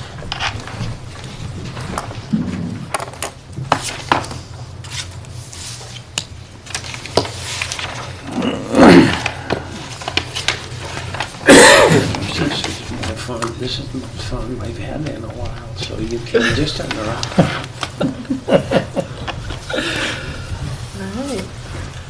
Okay, so this is, those are on the commission a few years ago. You recall quite a bit of work that we did updating our Chapter 5 of the zoning code, which is the flood hazard areas amendment at the time. Kind of went over the two water bodies where we have 100-year floodplains or special flood hazard areas in town, Paradise Creek and South Fork of the Palouse. Paradise Creek runs through the city, and South Fork of the Palouse ends up primarily through the county, but does touches some portions of the city down by the Plantation and Palouse River Drive and South 95. I think we highlighted before the work that was done previously with the 2013 letter of map revision that was done as part of the rec center project. And so this is the 100-year floodplain here, and you see how wide it was and how it extended into all these properties into downtown, as well as a bunch of properties on campus. This is what happened. We ended up carving out the channel quite a bit, and there was a daylighting of Paradise Creek, so there's a culverted area where it ends up kind of an overflow channel, ends up going in a culvert, and then there's a daylighted portion that was created as part of that project. And so, and that went along with the rec center, and so we ended up contributing some dollars towards that project and ended up getting the floodplain remapped all the way down to the south couplet.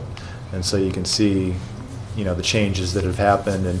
And the big part of that we like to highlight is that it retracted the floodplain from all the properties downtown, as well as a lot of properties in Legacy Crossing. So, I mean, that was a big retraction of the floodplain that resulted in removing the floodplain from a number of properties in that area. Yeah. So that was a really good thing that happened there. I think.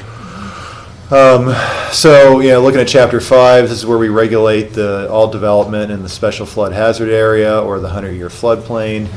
We go through methods of reducing flood loss, and go through the zoning administrator's duties. Zoning administrator happens to be also the floodplain administrator. There's appeals and variance processes, and then there's standards for new construction, whether it's residential or non-residential construction or substantial improvements to certain structures.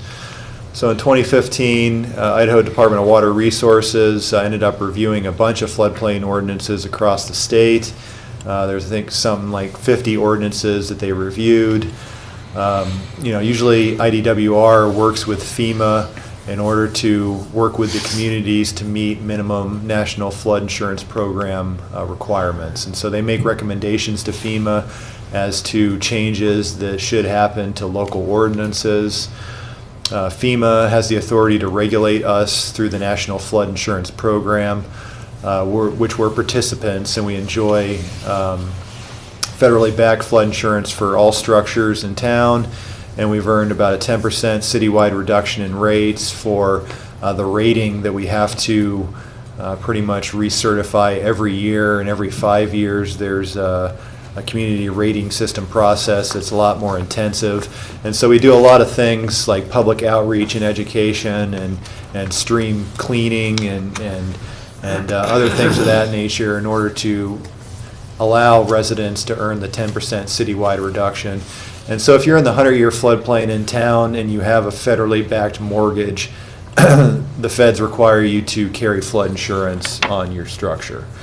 And so if you own it, outright, you don't have a mortgage, then you're not required to carry flood insurance, but it's highly advisable that you do carry flood insurance if you're in the 100-year floodplain. And so that's how it kind of affects us. And then NFIP has certain minimum requirements to stay a part of the program, and all those NFIP requirements are contained within our flood hazard area ordinance. So this was amended in 2015 by ordinance. It was approved by Idaho Department of Water Resources. Some standards needed to be updated or added. We had a lot of them at the time, but definitions, there's some references to state code that ended up changing in state statutes that we needed to cross-reference.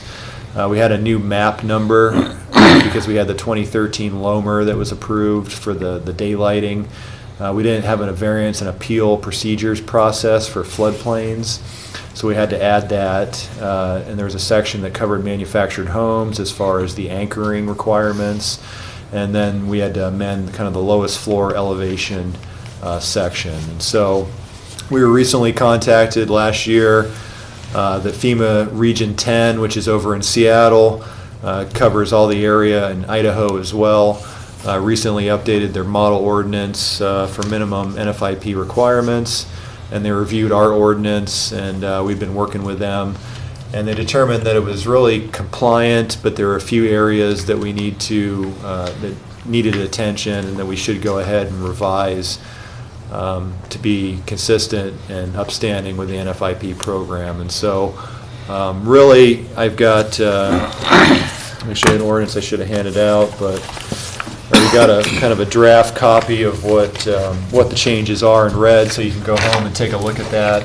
But really, there's some adding of definitions that don't substantive. There's really not a whole lot of things that are occurring. It's just adding some definitions that they wanted added and changing some slight wording to some of the other definitions.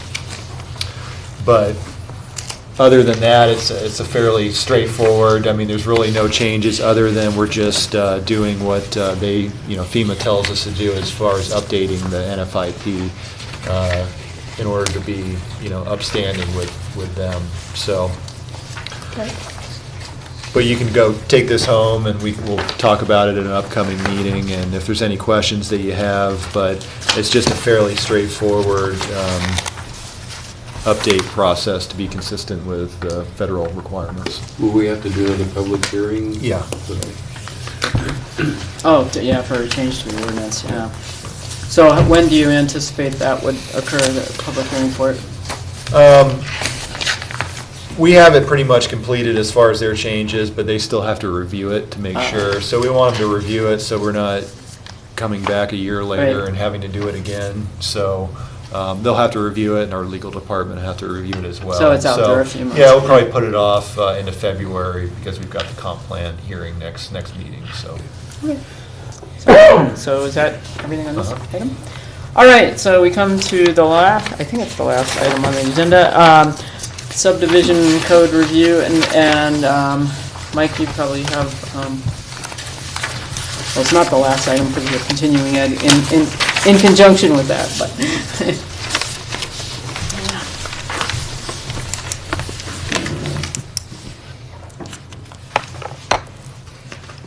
So was that worth staying here for? Well, because I'm new to the area, I don't know the terrain, and I was in a flood zone where I owned a home one time, and I told my insurance agent I need flood insurance. He goes, "Oh, you don't need flood insurance." I said, "I'm pretty sure I do. How much is it?" Of course, it's very costly. And he said, "Just dig a ditch." I said, "I'm getting too old for that." But that particular year, in 2 weeks, I don't know. it was horrendous. It was a really bad flood. And then he saw me like 2 weeks afterwards and goes, "How did you know?" And I said, "Well, it hadn't rained at the Rose Parade in 50 years. So this is kind of picking up where we left off with the subdivision code. I think we passed out a draft code previously and gone through kind of where we were going as far as the different types of subdivisions that we wanted to take a look at in order to incorporate in the code. And so this is a little bit of overlap from last time, but we're looking at 4 development options by right, kind of a conventional subdivision, clustered subdivision, traditional with kind of a gridded with alley access option, and then, you know, a planning and development, which we already, you know, do. So each option has specific development and dimensional standards, what is clustered and traditional, and what elements it must contain. So those are, you know, what we'll have to define, kind of the resulting lot size, setback densities, open space requirements for each type, whether or not they're public or private, you know, parkland or pathways, and how we want to structure the incentives for the different types. And usually your incentive is more units that are able to be achieved, or not as much infrastructure that's required as part of the development. So we had this scenario where we looked at this property at the end of F Street and looking at development options, kind of the scenario. So this is our pretty much our standard subdivision that we typically see, the roadway extension, and then lots that are, you know, range usually around 7,000 to 10,000 square feet in size for R1 or R2. Gives you an idea. You know, we typically have the parkland, and then the street network, and then you get the typical yield when you minus the amount of infrastructure that's required and the number of lots. So you get 32, 3.3 dwelling units per acre. Net density, when you subtract the roadways, is 4.18. And open space is only 6% as part of this. So looking at you know, areas where the floodplain comes in, you know, these important natural features. So we've got the riparian area here with a 100-year floodplain with Paradise Creek that runs down, and you know, taking a look at the clustered type arrangement where you have maybe a lot less square footage of the properties, higher density.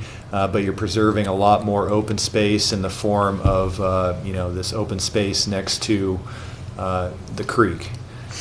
And so you're able to preserve that area that's in a 100-year floodplain, but you're also able to achieve a higher density in open space and a larger number of lots that way. And then the traditional, you know, looking at still preserving that area adjacent to the creek, but doing more of a typical street with alley network where there's rear access, maybe a narrower street where where you access these lots, and that's how you achieve the automobile parking off the alley. So looking at kind of the development option examples with typical lot yield, depending upon what type there is. You know, obviously, you know, there's a part of this is a little bit of a win-win because you get a higher lot yield. And then you also get higher, you know, percentage of open space, even though the lots are smaller than what would be normally allowed with just a conventional, or what you would typically see with a conventional subdivision. So, you know, I was going to do some research.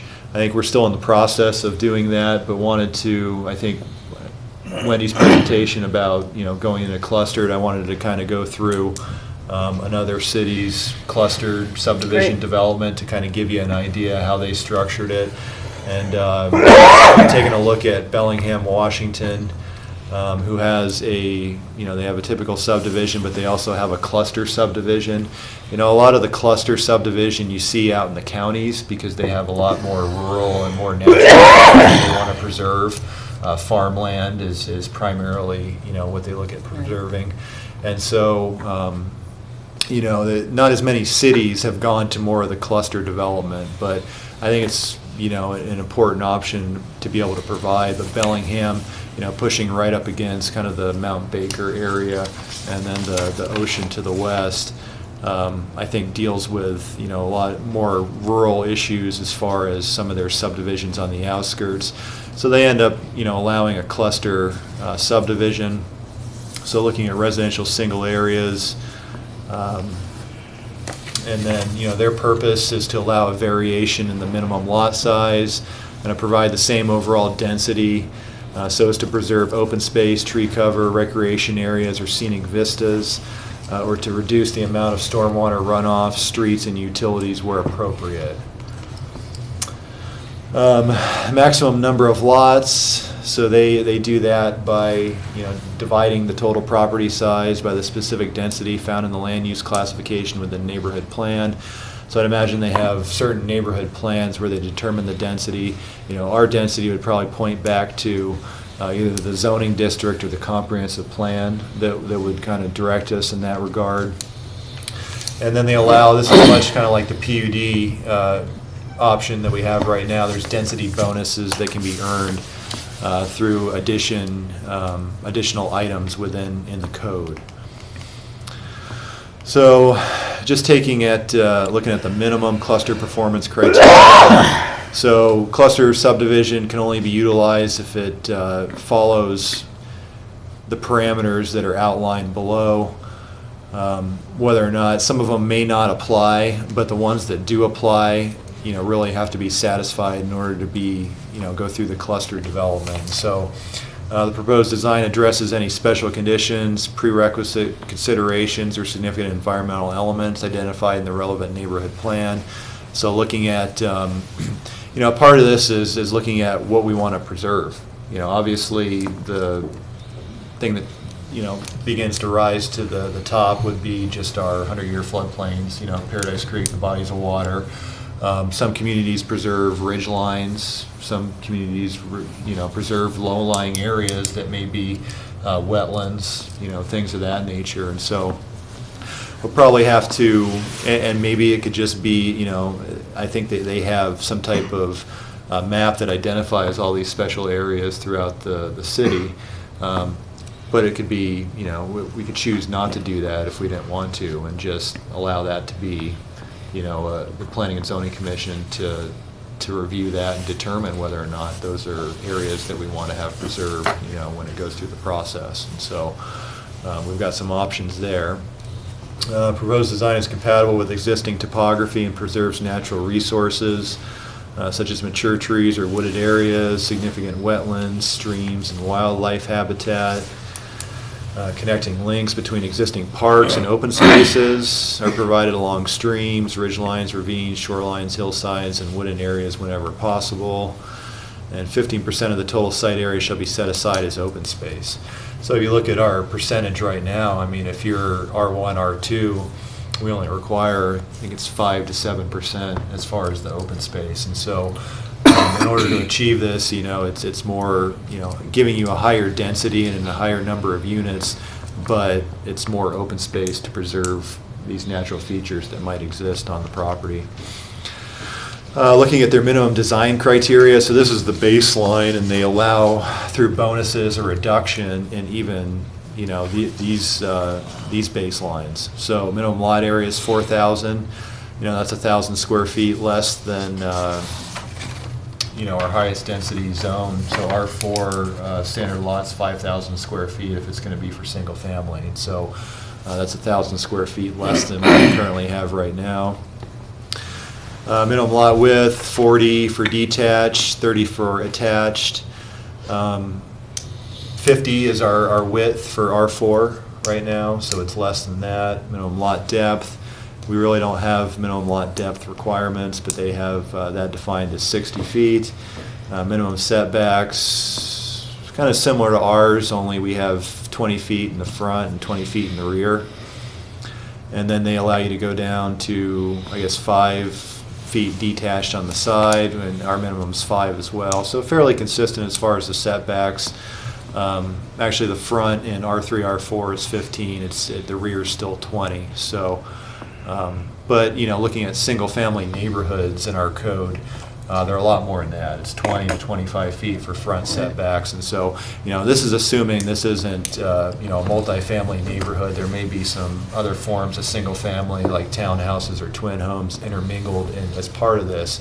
But this is more of your standard single-family subdivision, just allowing smaller lots and smaller homes. So, you know, if you look at our standard single-family R1, R2, it's actually quite a bit less than what our minimum lot sizes are.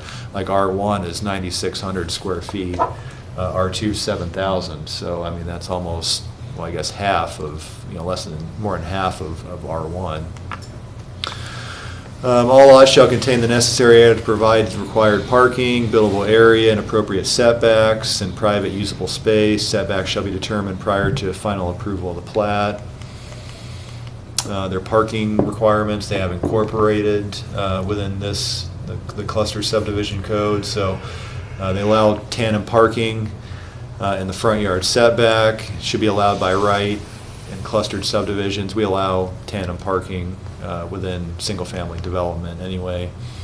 Shared driveways are encouraged, and then you know, parking shall utilize permeable surfacing if feasible. So you know, that's a little bit different. I guess, you know, personal driveways for single-family homes we don't require to be paved, so you can still, you know, use permeable pavers or gravel surfaces for those. But if it's maybe visitor parking, you know, it looks like they have an option to have that be permeable. I would assume that, you know, the feasibility criteria in the ecology manual has to do with the soil types and whether or not they'll drain properly. Additional public parking areas as determined by the technical review committee. So a little bit, you know, different structure. You know, the technical review committee would be planning and zoning commission with us. We don't have a technical review committee. It's almost like a hearings examiner that some municipalities have instead of planning and zoning commission or city council review. So they look at additional public parking areas may be required within subdivisions having lots smaller than 6,000 square feet. So looking at, you know, where you're going to put the visitors if, you know, there's not enough, you meet the minimum on site as far as tenant parking. And then I thought this was kind of neat here, transition of smaller lot sizes. So if you're looking at developing an existing area, the lot sizes shall provide more of a transition between the existing neighborhood pattern adjacent to the development and then transitioning to smaller lot sizes within that development. So probably, you know, provides a little bit of a gradation in lot sizes to allow for that transition. And here, you know, this comes into the density bonuses, and so this is, you know, structured similar to the way we've got our PUD code. So it allows for up to 50% maximum may be earned, which is quite a bit, you know, if you look at it. If the options below are listed are provided, in addition to the minimum cluster performance criteria listed in, that's what we just went through, the criteria that we just went over. Minimum lot area requirements may be waived by city council if any of the following are achieved. Bonus up to the amount listed below may be granted by the hearing examiner based on the quality of the features offered to the extent which the development exceeds the minimum level which qualifies for a bonus, an extent to which the public will benefit from the offered option. And then the hearing examiner may impose conditions to ensure public benefit of approved bonuses. So it goes through, you know, kind of these bonuses, 50% bonus for the purchase and transfer of all or part of the development rights of a parcel identified as meeting any of the following criteria. So they have a transfer of development rights option there, which we don't have. But they're looking at, you know, transferring land, actually development rights to preserve, you know, property that's declared as a suitable density donor by city council resolution. And so I'm sure that city council went and identified by resolution certain areas that were suitable in order to be able to have the development's rights transferred off of. Parcel with a valid plan development contract, which provides for a development right transfer. Parcel previously zoned for residential uses that due to the adoption of subsequent governmental regulations and as determined by city council is unlikely to achieve even 50% of the original allowable density, resulting in loss of the city's potential infill capacity.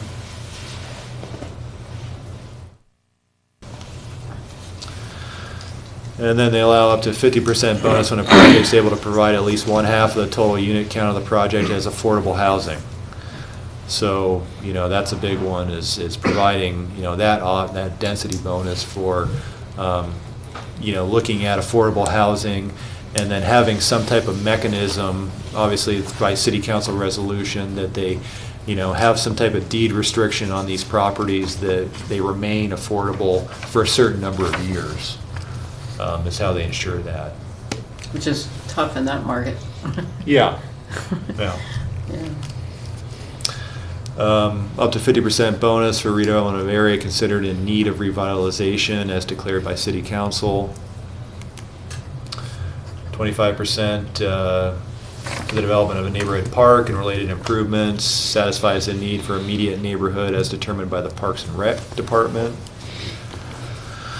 15% bonus for providing at least 15% additional open space that's not otherwise restricted from development by environmental regulations. 50% bonus for restoring a degraded natural area which would provide significant public enjoyment if enhanced. And then lastly, 10% for providing enhanced perimeter buffering of adjacent, less compatible uses that they determined would make a cluster subdivision a more compatible neighbor. So those are kind of some option, you know, that's, we'll take a look at some other cities as to their clustered ordinances. Well, that's a but pretty well-developed one, it looks like. It is, haven't yeah. I seen mean, I one thought that was one of the better ones that I've seen. So as we talk, you know, as we look at the shared readings and read a little bit about those, kind of wanted to give you an idea of what ordinances look like where they've, you know, enacted regulations that allow, you know, the conduit for clustered development, so.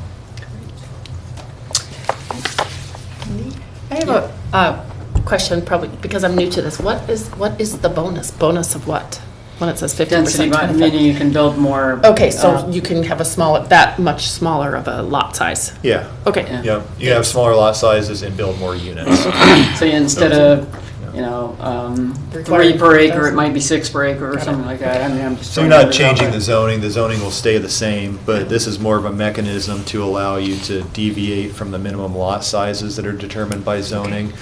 If you know, do things that are desirable to the community, like preserve open space and riparian areas and, you know, things like that. So. But the setback requirements would stay the same, it's just the overall lot size. It could be reduced as well. Oh, okay. So, yeah, through the process. Yeah, this is really a codification of the concept of clustered development. I mean, it's one example of. Yeah. So you want me to? Sure. Yeah, I'll see if I can find it. Mine is much more general than this, but it's based on Randall Arendt's book. And Randall Arendt is a planner who's done many of these types of subdivisions, and I've been a consultant a lot in the West, also in the Northeast and New England, on what he calls conservation subdivisions, which is a form of that. Okay, so I don't even have to. So let's see which way is forward. That. The one on the right, yeah. Yeah, okay, we got it. So looking at his book, and just giving you a couple of highlights of kind of what the thinking is behind all of this. Really the idea is to not use up land in a way that privatizes everything and keeps sort of degrades rural character and also open space systems, and trying to find ways to allow development, but conserve that. So I imagine the examples or the process that I'm going to show you here would be more in the area of impact, probably, if somebody wanted to. Or, you know, when you think about, when I first moved here, there was really basically nothing developed east of Mountain View Road, and of course that all became pretty much the types of subdivisions that we have in our code. That, and so this would be an alternative approach to that, where, say you have a land parcel before development, and it's in our case it was agricultural land, so I picked that example out of his book.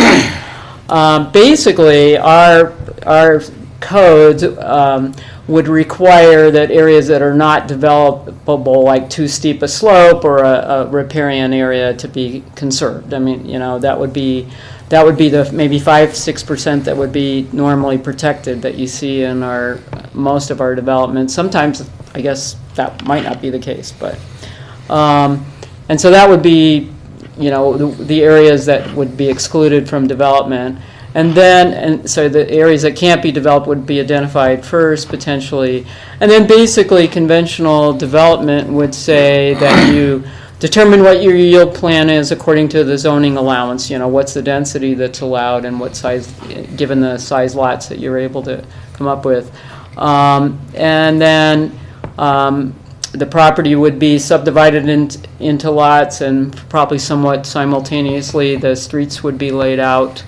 And that's the point that we see most of these plats. They come to us where we don't really see where the houses are. Or the housing types. We just see the subdivision of the land and the streets, etc. And it comes through us at least twice as a preliminary plat.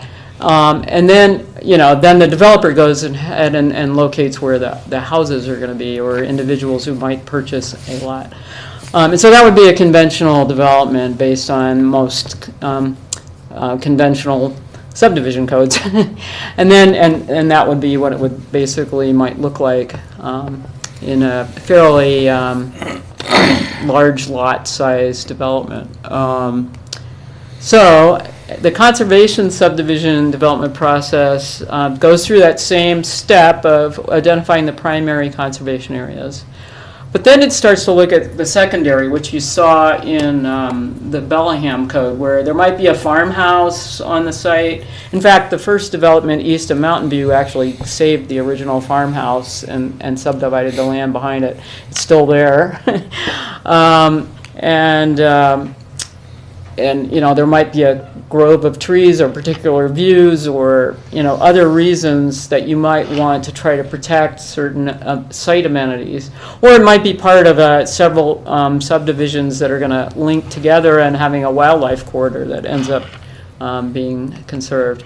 So those areas are identified, and then the process is almost reversed from conventional subdivision planning, where the areas that are most desirable to preserve are identified, and then you figure out where houses should go after you figure out where you don't want to develop. And so then those areas are identified, and then houses are kind of laid out, and you can see in this process there's really not a minimum. I mean, we don't see lots identified yet or setbacks or anything else. It's just, oh, this is where the houses should be clustered, and this makes sense for the site. And so you locate the house sites, which is the last step in the conventional process, and then you locate the streets to get to them. So there's less streets to serve these clusters. I mean, the infrastructure costs go way down because there's not so many miles of street associated with them. And then you figure out what the lots are around where those clusters, what makes sense for that, for the house locations. And so it's almost an inverse. And so then the last step is to create the lot lines. It's not, and so you see sort of the conservation subdivision has a much higher ratio of preserved space. And there's a lot of different ways that I mean, Randall's done quite a few of these. And the land that's set aside, it could be in a land trust that everybody has access to. It could be a homeowner's trust. I mean, there's lots of different ways that, or it could be public park system. I mean, there's many different ways that they set aside the land as a permanent conservation. It's, there's not one solution to that. But it's, so you can see kind of the way the two developments lay out in comparison, and that's really, and so then I guess what Bellingham has done is figured out how to turn that into a more elaborate code with more what we're used to seeing in traditional, zoning codes, and so it's, and so this is just really the concept behind it. And, yeah. Anyway, yeah. Is a clustered subdivision the same as what we're calling a conservation subdivision?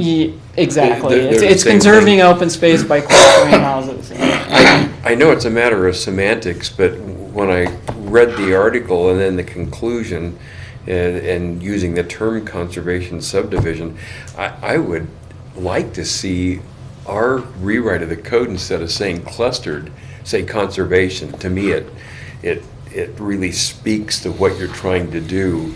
Clustered, I wasn't sure, but right. Conservation, when you look at it, it's something to think about as we're working Well, through this. and I agree with you. I can think of I can't remember the name of the development, but it's right past the animal shelter where there's it's basically a bunch of townhouses around a green open space. Do you know which one I'm talking about? It was probably done 10 years ago. Green Acres. Green Yeah, Acres, thank you. yeah. Well, that I would consider to be kind of a clustered subdivision, and, Yeah. and this more of a conservation, because you're really trying to conserve a riparian or a wildlife corridor, or a natural space. And Randall said he actually initially sold these ideas to developers when they'd say, well, why would anybody want a house, how would you do this? Why does it make sense? And he said, well, how well do you do with your golf course subdivisions? I mean, and then they understood what he was saying, but instead of a golf course, it's a natural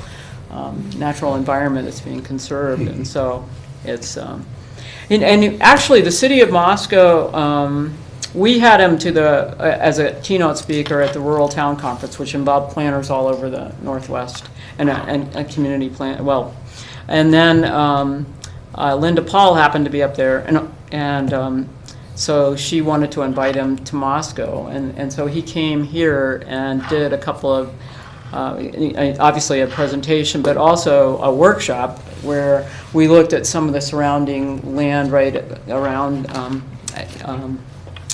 town, and looked at a couple of tracks, and people spent the day trying to lay out new subdivisions on farmland that was probably going to be developed, which has since been developed by large lot sprawling, not conservation oriented sort of development.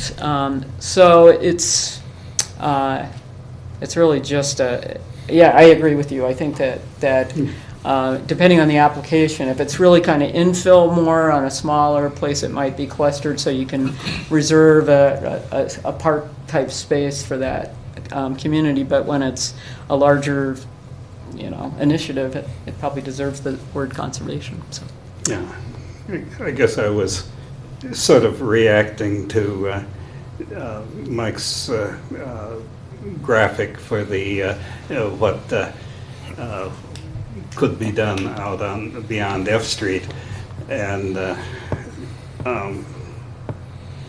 trying to imagine what a Randall Arndt development would look like on that. I guess I'm not sure that I would necessarily call what you drew there as being a cluster. It was kind of a strip of smaller lots, but I don't think it reduced the asphalt much.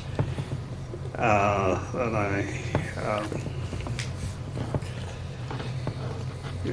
I guess I'd be willing to go further in a Arndt type of development than what you showed there. I'm not sure what it would look like, but Sure. it'd be Well, interesting to think about. Well, and part of that is looking at our future road network too, Yeah. you know, making sure we've got the Yeah. kind of Right. collector arterial, you know, going through Yeah. there, and then maybe it stems off and there's something similar to, you know, what you see here. Well, the description there, I was thinking of how many lots do you want to put on a single exit point? Right. The discussion we had the last Right, meeting. exactly. How many entries do you Yeah. have into Yeah. a subdivision? And, you know, Yeah. it looks like you could potentially do 3 with that, but he doesn't really, Yeah, you that's know, it's all possible. conceptual, so he doesn't That's really show, possible, yeah. yeah. But the idea is to connect them Yeah. too. Yeah, no, it's The conservation subdivision, though, does kind of present a big, long cul-de-sac too, though, and that's a little bit, in other words, Yeah, yeah. it's a little bit worrisome that in a small piece of land like this, you'd really like to see the road go on somewhere rather than just stopping Exactly. there. I would agree with you, yeah. yeah. It stops So- in both of the examples. Because we though. talk about how long how Right. long. No one, we didn't call that a cul-de-sac, but It is. it is, Yeah. really. Right. Yeah. Just It doesn't have to be extended though, one. I mean, you know, it certainly could, you could extend both of those roads that don't connect to, you know, he doesn't, How many acres do you think that little thing was there that he? wait, that's a good question, yeah, you know, I don't know on that one. But in general, he would exceed the yield plan that you could get through conventional development with the cluster, with less road and less, you know. In other words, Conventional, those look like probably 1 acre lots to me. Yeah. I'd like to. I almost think this one might have been a 40 or 50 40, Yeah, passive that looks parcel. like 40. Yeah, but, yeah. So the thing that has always intrigued me, at least, and I haven't been able to get anybody in the trail family to think about it, but with the 400 acres that they had, in other words, I'd like to see this concept pushed into a couple hundred or 300 acres and see how it develops rather than doing such a small thing like this and having more connectivity, if you will. And I've always thought that the land out beyond Mountain View Park, you know, is certainly going to get developed, and it'd be really amazing thing to get do a more comprehensive plan of 300 or 400 acres, and it could be And have it connect to Mountain View Park. so yeah, and it's a that whole could be a system. brilliant a thing for the city of Moscow in terms of the way it grows rather than what we've done, and I don't think we've made such terrible mistakes. You know, we need Larry Hodge here to help us understand what happened beyond the Mountain View. He used to love to tell the history of that. I've actually got his presentation that we can Oh, look do at you? one time that Uh-huh. shows, you know, which subdivision developed at what time and how it all came together. He had a Yeah. great sense of the history of that development since he had done most of that work himself. But I'm just worried about looking at this smaller piece of land that's probably, like you say, 30 acres. And what would happen if you saw it in 300 as a town could develop? Because it's just, Well, the other thing, when we were going through the comprehensive plan, I was probably in disagreement with a few people, but we really are short of park space in Moscow. Remember, we didn't meet the standard. We have the university, which is great, and the arboretum, et cetera, but it's not really park space that the city has some, and so this seems like a concept that could support that, you know, that idea of increasing our ratio of, as we grow, of park space, because we are it just somewhat reminds you deficient. that democracy has its problems as we develop, and we develop this little 10 acres and this little 10 acres, and it It's sounds really episodic, wonderful, yeah, but yeah. you don't get a very good comprehensive plan. And whatever happened to a city saying, this is the way we're going to develop roughly, and see if we could live with that, but we haven't had the nerve to do that. This is getting way further down in the weeds, but one of the things that I see in something like this is you'd probably have a network of walking paths and stuff. Oh, yes, through. absolutely. But it occurs to me, and I guess, Mike, my question, would you expect that we would continue to apply the street standards for sidewalks and the tree lanes and all of that if we were doing something like this?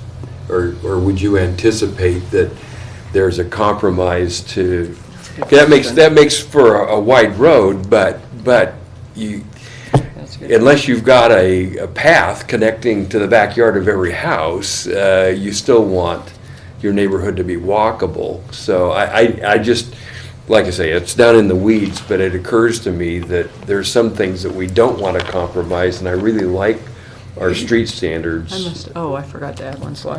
Sorry. Yeah, no, which was sort of addressing what you were talking about, trying to figure out what, yeah. Yeah, I guess it Well, depends yeah. on the context, you know. Yeah. But, we have deviations, and we have our street standards, but we allow deviations through council, that get approved. Okay. We'd have to think about, if we wanted to try to allow some mechanism through this process in order to be able to, choose maybe narrower streets or, still have the same sidewalk connections, but maybe like a narrower roadway type of thing, so. Yeah, I was thinking of Village Homes in Davis, California, which is always cited as a signature development. I mean, it was done a long time ago, but they went with narrower streets and then internalized all of the pedestrian circulation with the, so they sort of had almost an inverted. Mm-hmm. But that's not required. I mean, you can certainly go with more conventional sidewalks and a front yard presence and eyes on the street kind of neighborhood. So there's kind of advantages and disadvantages to both. If there's less streets, there will also be less sidewalks anyway. Yeah. But I also like to reinforce the park issue. I think this is perhaps an opportunity, but I also think we need to guard against this ending up creating a lot more private open space, and I think it's an opportunity for creating some more usable public parks. I agree, yeah. Thank you. This was really Sure. interesting. Well, And it's. talk about pertinent. But I'm just really happy that Mike found that an urban, a place that's had a lot of growth pressure that is a lot more urban than we are actually implementing an ordinance like Bellingham. I mean, that's a great example of how to turn it into a code. And I didn't dig into that at all. I just was looking more at the basic concepts. So, okay. Is there any other comments, or what do you want to do from?